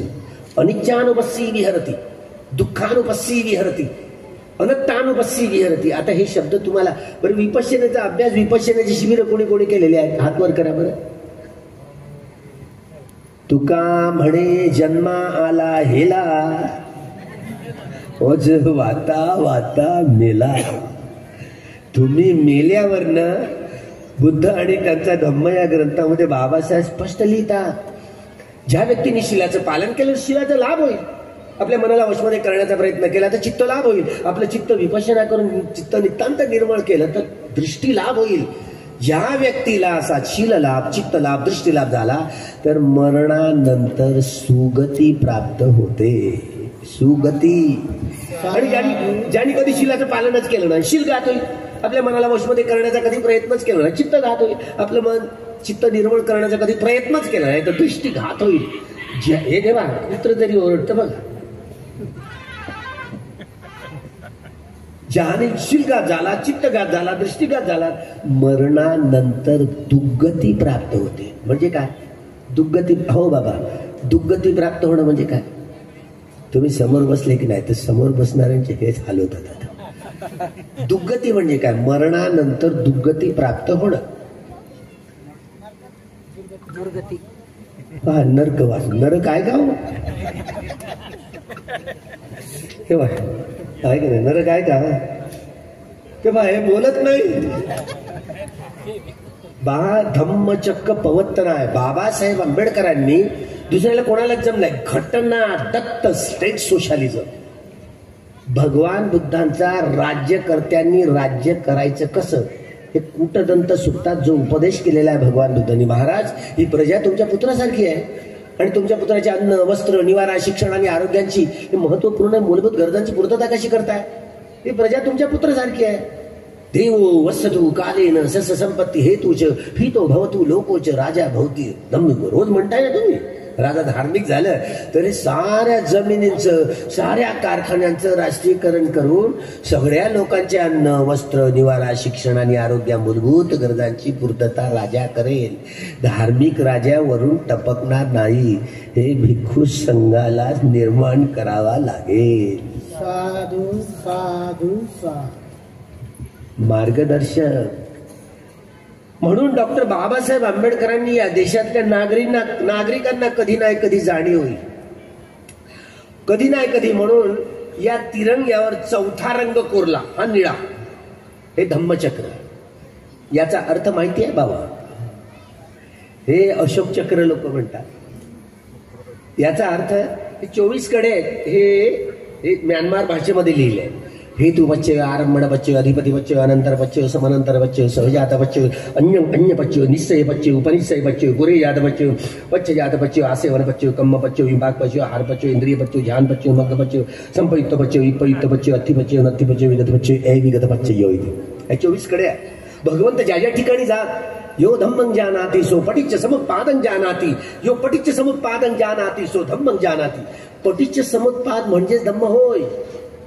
पटिच्च समुत्पाद म्हणजेच धम्म होय. पटिच्च समुत्पादाच्या कड्या 24 कारणांनी ते समजावून सांगत. कोण सांगणार आहे? तुमची संसदांधळी, बहिरी, लंगडी, तिला मारलाय लखवा. काँग्रेसवाल्यांनी 25 वर्ष झाली तर देशाचं स्वातंत्र्य, मस्त बाप स्वातंत्र्य वर्ष जाहीर केलं, तरी चर्चा नाही या धम्मचक्रावर. डॉक्टर बाबासाहेब आंबेडकरांनी राष्ट्रपतीच्या निवासावर धम्मचक्र प्रवर्तन आहे. का बरं लिहिलं? कोण समजावून सांगेल? आपले 4चे 4 खासदार गेले होते तरी त्यांना होत होतो. तुम्ही याच्यावर बोला, संसदेत चर्चेला आणा. बाबासाहेबांनी अखिल हे का बरं हे कोरलंय? भगवान बुद्धांचीच राष्ट्रपती भवनामध्ये मूर्ती का ठेवली? कोण विरोध केला होता का? बरं, लोकसभेत, राज्यसभेत त्या सभापतीच्या खुर्च्यांच्या पाठीमागे देखील धम्मचक्र प्रवर्तन आहे. लिहिलेलं आहे. अजून चर्चा नाही. 4 शिवाची राजमुद्रा भारतीय बांधवानो बाहेरी गड्या आणि शिवाची पिलं कशी मारती उड्या. 4 शिवाची मुद्रा 4ही दिशेला भगवंताचा सत्तमचा प्रचार आणि प्रसार करणारा भिक्षू संघाचं प्रतीक आहे. आर्य सावक संघाचं प्रतीक कोरलंय, जे जगातल्या कुठल्याही घटनाकारांना, बुद्ध देशातल्या घटनाकारांना नाही कोरता आलं. स्टेट सोशलिझम, कुठलाही राजकीय पक्ष सत्तेवर आला, घटनेचं 21वं कलम म्हणतो त्या पक्षाने साऱ्या जमिनीचं, साऱ्या कारखान्याचं राष्ट्रीयकरण करून सगळ्या लोकांच्या अन्न, वस्त्र, निवारा, शिक्षण आणि आरोग्याच्या मूलभूत गरजांची पूर्तता त्यांनी करायची. धार्मिक राजा म्हणून मला वाटतं की मी जाऊ म्हणतो संसदेत. पाठवता का निवडून? पण हे भिक्षूंचं काम नाहीये. श्रीलंकेच्या भिक्षूंना लागला रोग, आता त्याला मी काय करणार? हे आमचं काम नाही. आमचं काम केवळ मार्गदर्शन आहे. म्हणजे घटनेच्या 61A या कलमानुसार आजही निवडणुका या बॅलेट पेपरवरच घेतल्या जाव्या असा कायदा आहे. हे बॅलेट पेपर मी माझे गुरु भगवान बुद्ध याच्यापासून आणले. ते एवढा लोटके म्हणत होतो ना, हे शलाकानी ही मूळ प्रक्रिया आहे. भगवंताचं प्रजातंत्र या देशाला लावलं, मनुस्मृतीचा काळा कायदा लावून. भगवंताची लोकी जिथे रक्ताचा एकही थेंब न सांडता न्याय, स्वातंत्र्य, समता आणि बंधुभाव या मानवी मूल्याच्या आधारावर समतामूलक जीवन पद्धती ही म्हणजे लोकशाही. ही प्रगल्भ लोकशाहीचा अंमल करण्यासाठी बाबासाहेबांनी आता कसं समजावले? कोण समजावून सांगेल राज्यसभेत? मी जर गेलो असतो, आपलं सरकार निवडून आलं असतं, सगळे आपले गटभट सगळे विसरून एक झाले असते, आपली सत्ता आली असती तर बरोबर गेलं असतं. तरी मायावती ही सत्तेवर आल्यानंतर मी चिठ्ठी पाठवली, पत्र पाठवली. बहन मायावती जी, आपके समावर्ती सूची के अंतर्गत एक कहा है कानून. जैसे ये नरेंद्र मोदी जी जब गुजरात के मुख्यमंत्री हुए थे, उन्होंने संविधान के 25वें कलम को हाथ लगाया था, उनको अधिकार नहीं था. म्हणजे तेव्हाच मी बोलला होतो, हे देशाचे घातक लोक आहेत. घटनेच्या मूलभूत हक्कांवरती गदा निर्णय घेण्याचे अधिकार राज्य सरकारांना नाही. तरी त्यांनी विधानसभेत, विधान परिषदेत मुख्यमंत्री असताना धर्मांतर विरोधी बिल पारित केलं राज्यात. हे चुकीचं आहे. त्यावर बोट कोणी पुढारी बोलला नाही. आता काय कराल? बुद्धी नसल्यावर काय कराल तुम्ही? आमचे नरेंद्र मोदी ज्यावेळेला प्राईम मिनिस्टर झाले, बाबासाहेबांच्या जन्मदिवसाच्या प्रित्यर्थ महूला आले. मैं रात्रि 9 वाजता बोलून गेलो.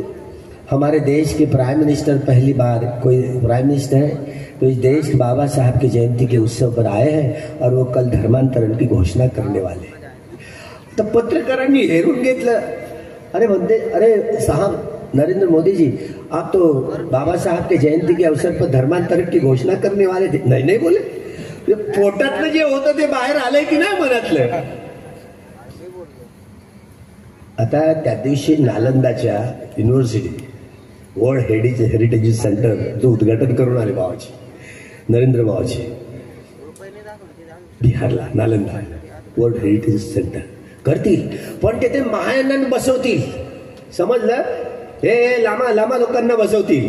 कारण ते अजूनही मोहन मामा आमचे लीन पिंडीवर त्यांना दूध टाकून भगवान बुद्ध विष्णूचा 9वा अवतार आहे हे कबूल करून घेतात त्यांच्याकडे. आमचं काम पहा ना. बाबासाहेबांनी ही प्रतिज्ञा दिली वेगळी वेगळी अशी.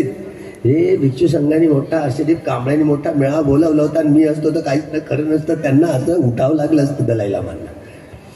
खरंच उठावं लागलं असतं. मी आलो बिलो असतो तर काही खरं नसतं. आता काही म्हणा काय करणार. क्रांती आणि प्रतिक्रांती बघा, बाबासाहेबांनी या 2 प्रतिज्ञा, या अवतारवादी सिद्धांत घेऊन अर्हंतो ज्यांनी प्राप्त केलेलं असलं तरी मात्र त्याला पुन्हा जन्म घ्यावासा वाटला तर घेऊ शकतो अशी थिअरी जी बुद्धाची नाही आहे ती महायानांनी बसवली. म्हणून बाबासाहेबांनी धम्म दिला, या 84,000 धम्मस्कंदातला दिला. हे लक्षात ठेवा, नाहीतर गडबड होईल बरं का. नाहीतर हे लोक आजही आमच्या सगळ्या भिक्षू संघाला यांना बोलवतात, त्यांना बोलवतात, तो मुख्यमंत्री बोलावतो, हे बोलवणार आहेत. राम मंदिराला आमचे गेले होते की नाही भिक्षू, लोक मला एवढे फोन करून त्रास देत. भंतेजी कसं हो, हे राम मंदिराच्या उद्घाटनासाठी गेले होते. अरे मी काय करू, तुम्ही पाहत बसा. आमचे गुरुजीच होते ना, आमचे आचार्य होते राहुल बोधीजी.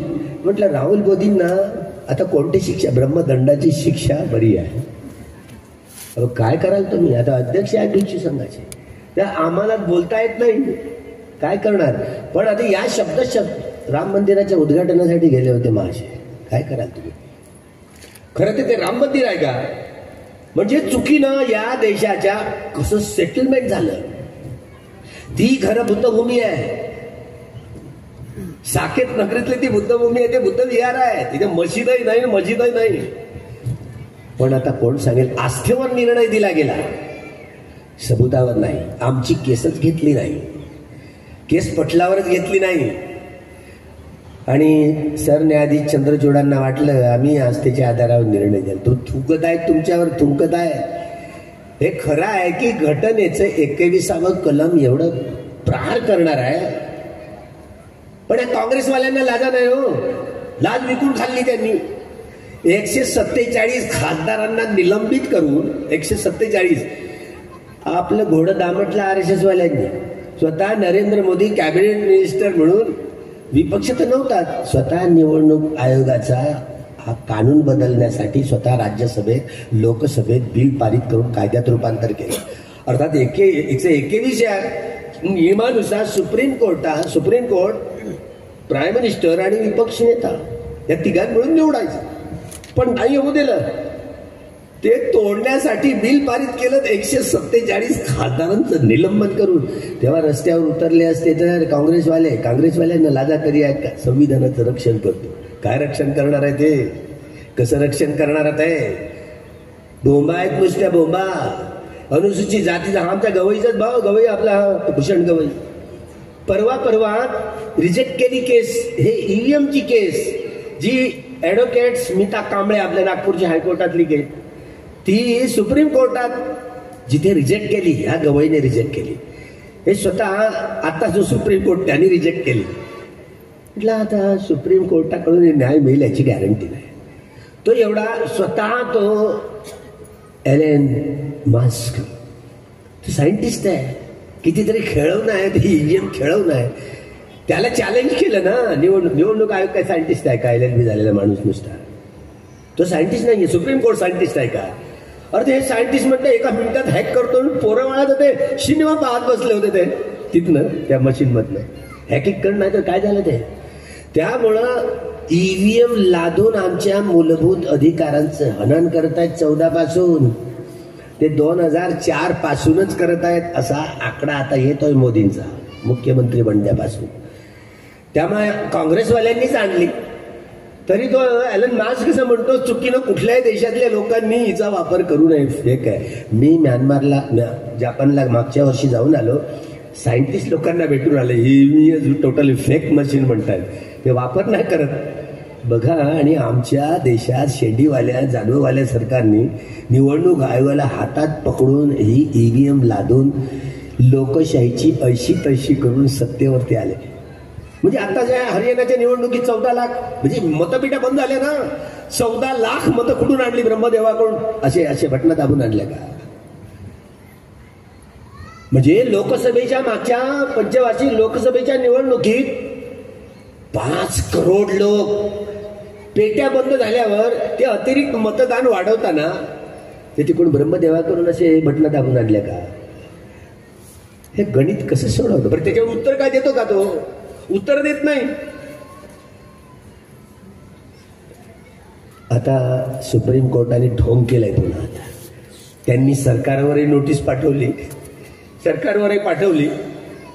आणि निवडणूक आयोगावरही पाठवली. काय होणार आहे? लोकांना अरे बरे आता सरकारची जाईल. काहीच नाही होणार आहे.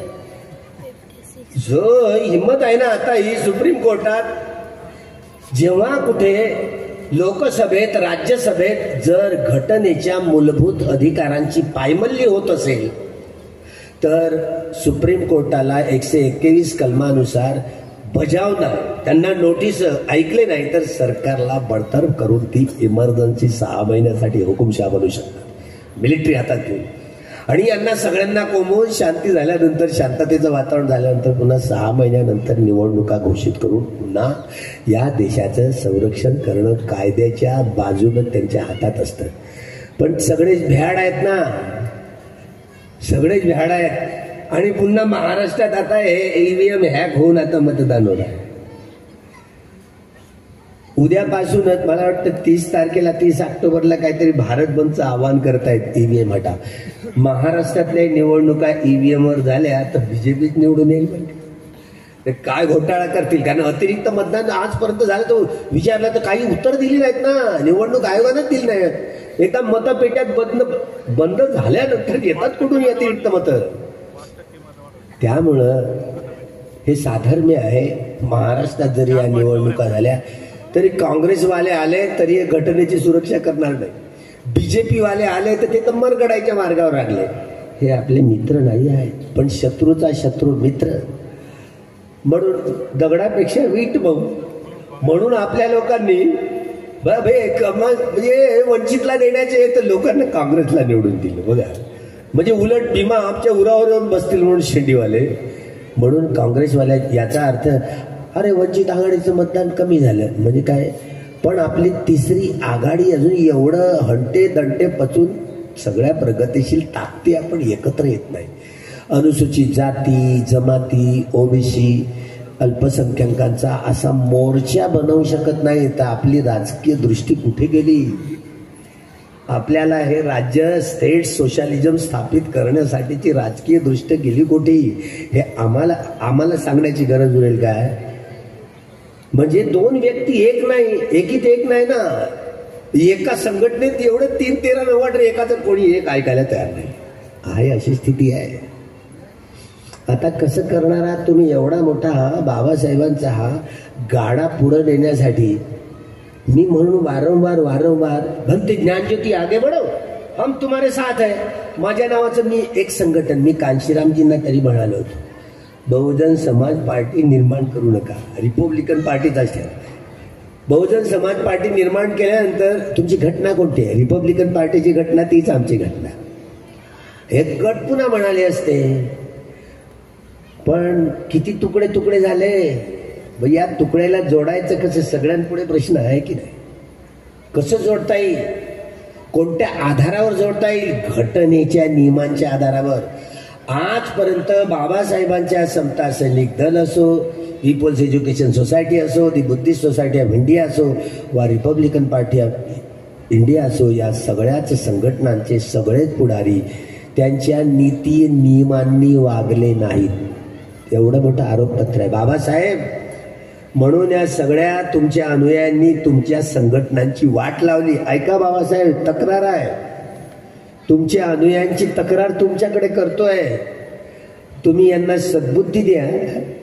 आता कशी सद्बुद्धी देतील ते, तुम्ही यांना माफ तर कराल. अरे माफी मागालच बाबासाहेबांची, माफ तर कराल, पण कधी यांच्या बाबासाहेबांच्या ऋणातून तुम्हाला मुक्त व्हायचं असेल तर बाबासाहेबांच्या या चारही संघटनांचं पुन्हा पुनर्जीवन करावं लागेल. तिथेच औरंगाबादला मोर्चा निघाला होता पीपल्स एज्युकेशन सोसायटीचे. म्हातारे आमचे लोक, पहिल्या कंपनीची माणसं रस्त्यावर उतरले, काय भांडणं करताले. म्हणजे किती भांडणात संकट एवढं मोठं ओसंबून येतोय. लोकशाहीची पायमल्ली दिवसा ढवळ्या खूण होताना पाहतोय आणि आपण मात्र कुठे आहोत. आपलं स्वतःचं परीक्षण केलं आहे का. म्हणजे आपला धार्मिक पिंड स्वतःचा घडवू शकलो नाही. म्हणून आपण या सगळ्या नियमानुसार सगळ्यांनी धाब्यावर बसवले. काय कोणाला काय बोलायचं. या देशातला प्राईम मिनिस्टर तो बाहेरकडे गेला तरी कॅमेरा घेऊन जातो, संडासला गेला तरी कॅमेरा घेऊन जातो. या देशाच्या सरन्यायाधीशाच्या पत्नींनी मांडला गणपती घरी. गणपती मांडल्यावर याला माहिती झालं नरेंद्र मोदींना बिनबुलाय मेहमान. तो गेला कॅमेरा घेऊन, तू करता अशो करता बा शिंगरी टोपी घालून गेला मराठ्याची. मराठ्याचं मन जिंकण्यासाठी नाही का. अरे बाबा 24 तास सरन्यायाधीशाचा बंगला त्यांचा न्यायालय असते, त्याच्या अनुमतीशिवाय अजिबात एंट्री कोणाला नसते. त्याचा धार्मिक जो काही विडंब असेल तो एका रूमच्या आतमध्ये करावा, त्यांनी जाहीर बाजार नाही करावा. पण सगळे प्रोटोकॉल्स तोडले. प्राईम मिनिस्टरने प्रोटोकॉल्स तोडले, सरन्यायाधीशांनी तोडले. तो म्हणे राम मंदिराचा निर्णय देताना मी रामाची भक्ती केली. अरे बाबा घटनेची भक्ती करा ना. मार त्या देवीची डोळ्यावरची पट्टी काढली, तलवारीच्या बदली संविधान दिलं आणि सगळे कुठे तुमची बुद्धी शेंड खायला गेली, शेंड. त्यामुळं असे जर सरन्यायाधीश असतील असे प्राईम मिनिस्टर असतील स्वतः कायदे तोडणं it's a problem of the content of constitution. हा घटनेचा अवमान आहे. अशा घटनेचा अवमान करणाऱ्या सरन्यायाधीशांनी प्राईम मिनिस्टरांनी राजीनामा देऊन घरी गेलं पाहिजे. घरी जावं, आमचं आम्ही पाहून घेऊ. घटना कितीही चांगली असली आणि घटना राबवणारे लोक जर लायक नसले तर अशी स्थिती. त्यामुळे हा समाज बदलण्याचं काम दुसरं करणार नाही. मी विचारत होतो, खरंच बाबासाहेब बोलले होते, हे माझी लेकरं त्यांच्या सगळ्यात जगातलं कठीण मोठं सारं जगत बुद्धमय धम्ममय करण्याची एवढी मोठी बाबासाहेबांनी जबाबदारी दिली, खरंच हे निभावू शकतील काय? तर भलते म्हणाले हो म्हणत होते, हो म्हणत होते. माझी छाती फुगली की नाही 2 इंच.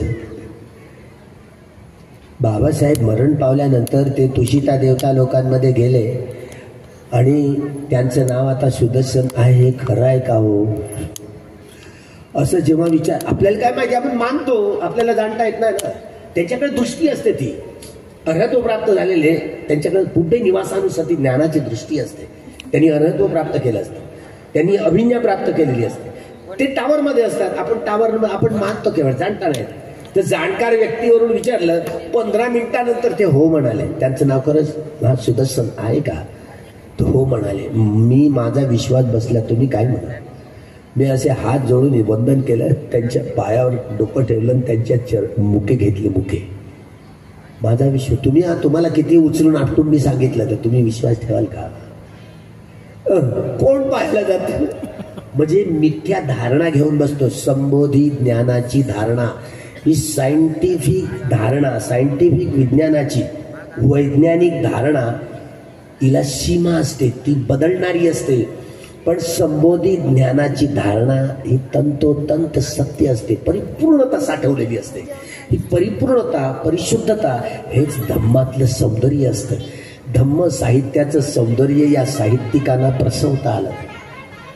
गंगाधर पामतावड्यांपासून, यशवंत बरोवांपासून, दया पवारांपासून, केशवा मेश्रावांपासून खूप बडबड केली. भांडण झालं आमच्या. चंद्रपूरच्या दीक्षा मैदानावर डॉक्टर यशवंत मनोहर, मी बसलो होतो. हे शिक्षित लोक म्हणते तुम्ही पुनर्जन्माच्या गोष्टी सांगू नका बरं. सर, मी म्हणते ज्ञानज्योती ते बसलंय, तुम्हा विपश्यना बाबासाहेबांनी नाकारलं, हे तुमचं मत आहे, बुद्धाचं मत आहे का? मी बुद्धाचं मत प्रकट करतो, माझं नाही. मी ज्यावेळेला माझं मत असं म्हणेल तर माझी गाडी रुळावर घसरली समजायची. बुद्धांनी या विषयाची मांडणी कशी केली ते समजावून सांगेल. हिंमत झाली नाही. उलट मला 10 मिनिटं दिली गेली होती. मी 1.5 तास सातत्यानं बोलत राहिलो. लोक मशगूल होऊन ऐकत राहिले नुसते. यशवंत मनोहरांचं नाही ऐकलं. पुनर्जन्म आहे काय म्हणजे पुनर्जन्म कसा? बाबासाहेब या जीवनात या चेहऱ्याचे आहेत. या चेहऱ्याचा माणूस पुन्हा असाच निर्माण होईल असं नाही. याचं नाव पुनर्भव हा शब्द योग्य आहे. पुनर्भव. या भवतृष्णांमुळे वारंवार आपल्याला जन्मग्रहण करण्यास बाध्य करत असतात. भवतृष्णा. ज्यांनी अर्हत्व प्राप्त केलं, बुद्धत्व प्राप्त केलं, जे सम्यक संबुद्ध झाले, त्यांनी कामतृष्णा 500, भवतृष्णा 500 आणि विभवतृष्णा 500 या 1500 प्रकारच्या तृष्णांचा समूळ नायनाट केलेला असतो. समूळ. म्हणून त्यांचा पुनर्भव होत नाही. सम्यक संबुद्ध, पश्चेत बुद्ध आणि सावक बुद्ध यांचा 3 व्यक्तींचा पुनर्जन्म नाही. तुमचा आमचा आहे. तुम्ही हो म्हणा किंवा नाही म्हणा, कोणी काळ पुत्र विचारणार नाही. या भवतृष्णांचा जो संग्रह असतो, जन्म कसा होतो हेच तुम्हाला माहिती नाही. माहिती आहे का? सायंटिफिकपणे मला सांगा ना, एखादा तत्वज्ञ वैज्ञानिक आला तर मी हरवतो. मला दम आहे, माझे दम ठेवावा लागतो. हे जीवशास्त्राचा अभ्यास करणारे लोक गर्भजलामधल्या तपासण्या करतात नाही. XY, XX या गुणसूत्रांची जोडी असली तर पुरुष लिंगी प्राणी, XX या गुणसूत्रांच्या जोड्यांची भरमान असली स्त्रीलिंगी प्राणी. अरे DNA तपासतात. पण जोपर्यंत हे मन गर्भजलामध्ये एंट्री करत नाही तोपर्यंत कुठल्याही प्राण्याची गर्भधारणा होत नाही. याला पटिसंधी चित्त म्हणतात. जन्मग्रहण करणाऱ्या चित्ताला पटिसंधी चित्त म्हणतात. शरीर त्यागणाऱ्या चित्ताला च्युती चित्त म्हणतात. किती वेगात मरण येऊ द्या, या भ्रमात राहायचं नाही. तुम्ही विपश्यना केलेली आहे. आमचे देशपांडे आचार्य आहेत ना, इगतपुरीला 60-60 दिवसाचे शिबिर केले, तरी त्यांना हृदय विकाराचा झटका येऊन मरण पावले. लक्षात ठेवा, विपश्यना केली म्हणून या भ्रमात राहू नका. सम्राट अशोकासारखा माणूस एवढं मोठं त्यांनी काम केलं, स्वतःच्या मुलाला, मुलीला, जावयाला, नातवाला लंकेला पाठवून सारी लंक बुद्धमय केली, तरी मात्र मरणांतिक वेदना आल्या तेव्हा त्याच्या पत्नीने बोधिवृक्ष जाळला होता. ते चिंतन मनन, हिचं काय करू, तुकडे तुकडे करून मारू, कापू की काय करू, अशा दुःखद वेदना आल्या मरणांतिक. तुम्ही मेले काय कधी? नाही ना.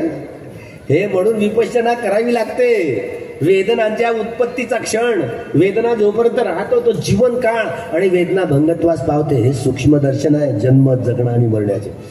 विपश्यना कम्मटतानाचा योग्य अभ्यास केल्यानंतर हे सूक्ष्म दर्शन कळतं आपल्याला. हा जन्म कसा होतो, जन्मग्रहण, नवा म्हणजे जुनं शरीर त्यागून नवा जन्म ग्रहण करण्यासाठी 17 प्रकारचे चित्त उत्पन्न होऊन नष्ट होत असतात. हे सायंटिस्टांना अजून नाही समजलं जे भगवान बुद्धांनी कथन केलं. कोणतं चित्त उत्पन्न झालं? कामावचर चित्त आहे, कामावचर चित्त 54, रूपावचर चित्त 15, रूपावचर चित्त 12 आणि लोकोत्तर चित्त 8. 89 प्रकारचे चित्त असतात. लोकोत्तर चित्ताची संख्या 40 वाढलेली असते, त्याच्यामुळे 121 प्रकारचे चित्त हे निर्माण झाले. हे कोणतं चित्त उत्पन्न झालं तुम्हाला काय माहिती आहे? कोणतं आहे? कामावचर आहे की रूपावचर आहे की अरूपावचर आहे? कोणतं चित्त उत्पन्न झालं तर कोणत्या प्राण्याची निर्मिती होते? हे तथागतानं तुम्ही 10 वेळा वाचाल ना, ते अभिधम्म तरी नाही समजेल.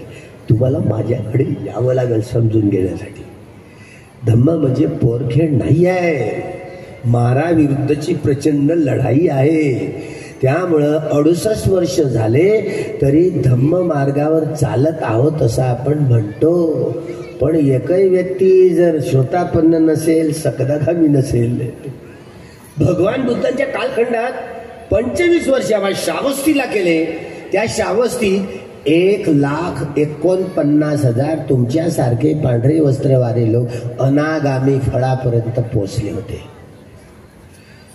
आता केवढं बल असेल, म्हणजे नैष्कर्म्य पूर्ण झालेलं आहे, अनागामी फळापर्यंत पोहोचलेलं आहे. आता तुमच्याकडे मुलू पाहण्याशिवाय दुसरा मार्गच काय? म्हणून बुद्ध आणि त्यांचा धम्म या ग्रंथावर शेवटच्या पृष्ठावर 4 प्रतिज्ञा कोरल्या. त्या पाठांतर करून टाकायच्या सगळ्यांनी.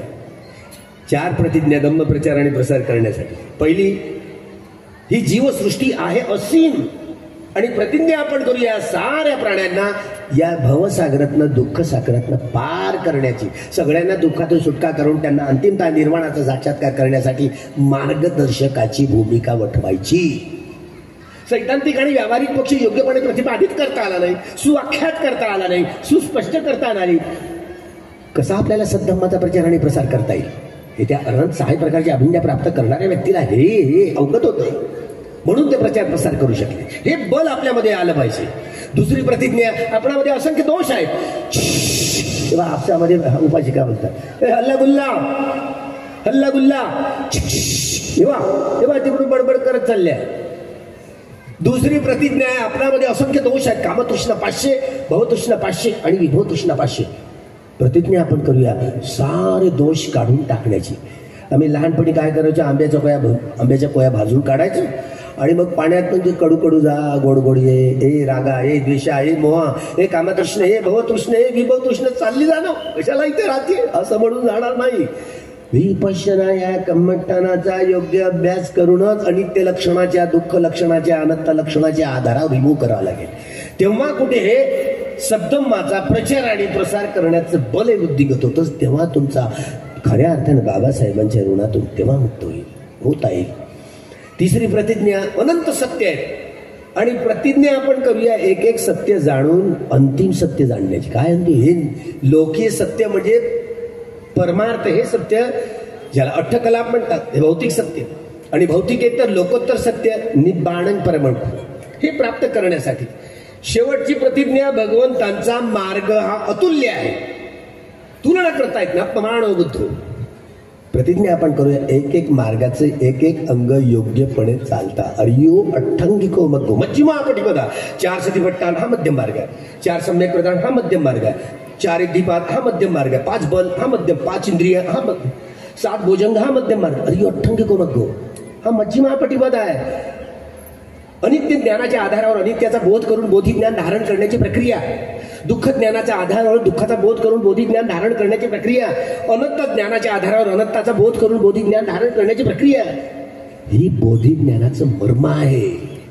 हे जर करता आलं तर भगवंताचं एक एक अंग, मार्गाचं एक एक अंग योग्यपणे आकलन करून त्या पथावर चालता येईल. मग गानन मग संपयुक्त कानंच धम्मानंद समुत्थानानंच रूपानंद. आता मी बडबड्या धांडूल आहे, जे जे येतं तर फटफट बोलायचं काम करतो.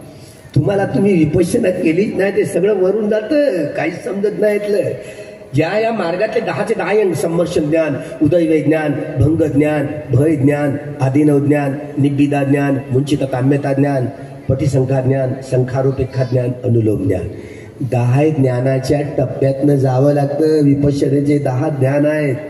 या टप्प्यातनं गेल्यानंतर जेव्हा गोत्रभू चित्त उत्पन्न होतं, जे अनित्याकडून नित्याकडे नेणार आहे, दुःखाकडून सुखाकडे नेणार आहे आणि अनंताकडून अनंताकडे नेणार, तेव्हा हे लोकोत्तर प्रज्ञा सुरू होते आणि निर्वाण सत्याचा साक्षात्कार सुरू होतं.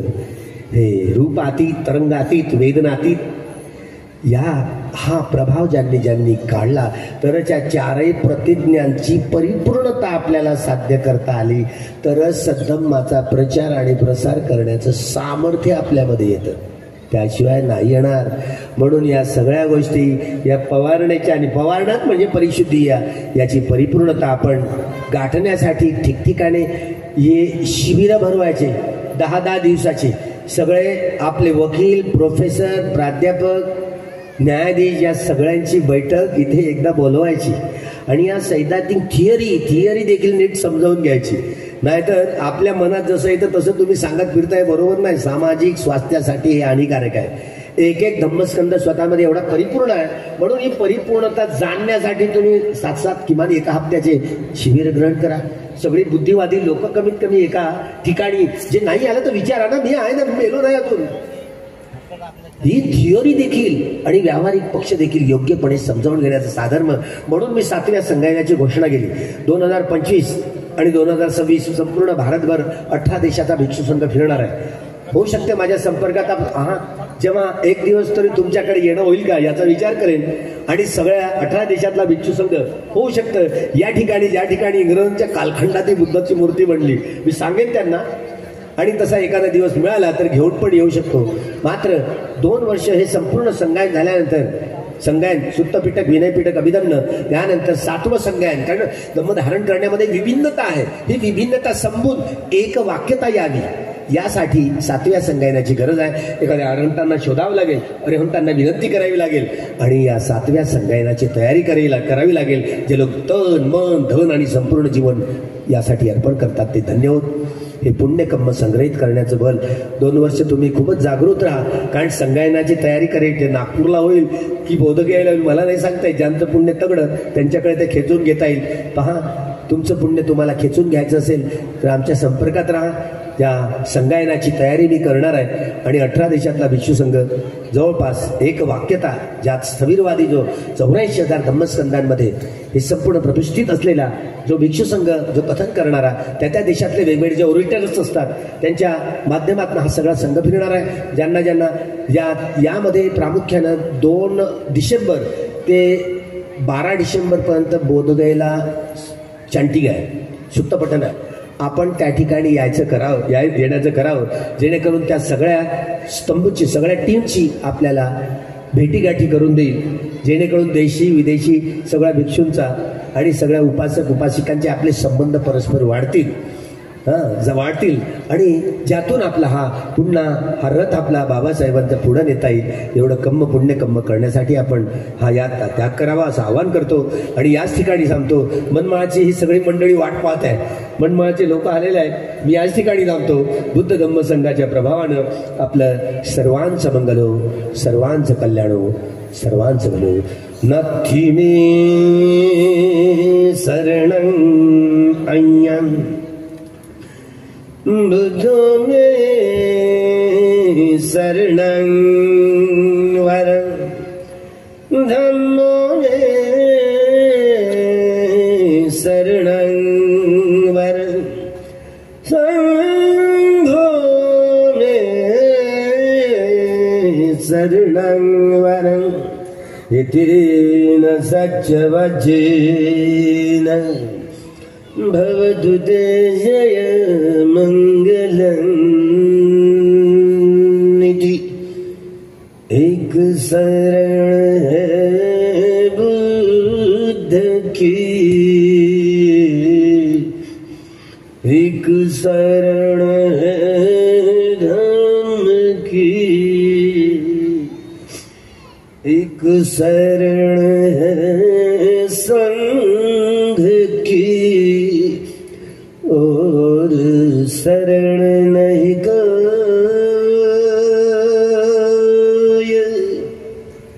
इस सत्य वचन के तेज से, इस सत्य वचन के तेज से, इस सत्य वचन के तेज से धर्म प्रकाशित हो, धर्म प्रतिष्ठित हो, धर्म प्रसारित हो,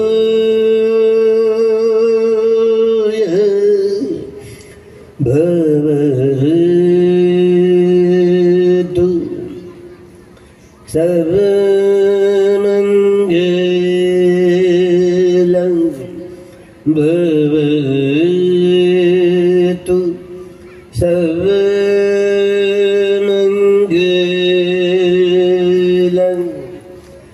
भवतु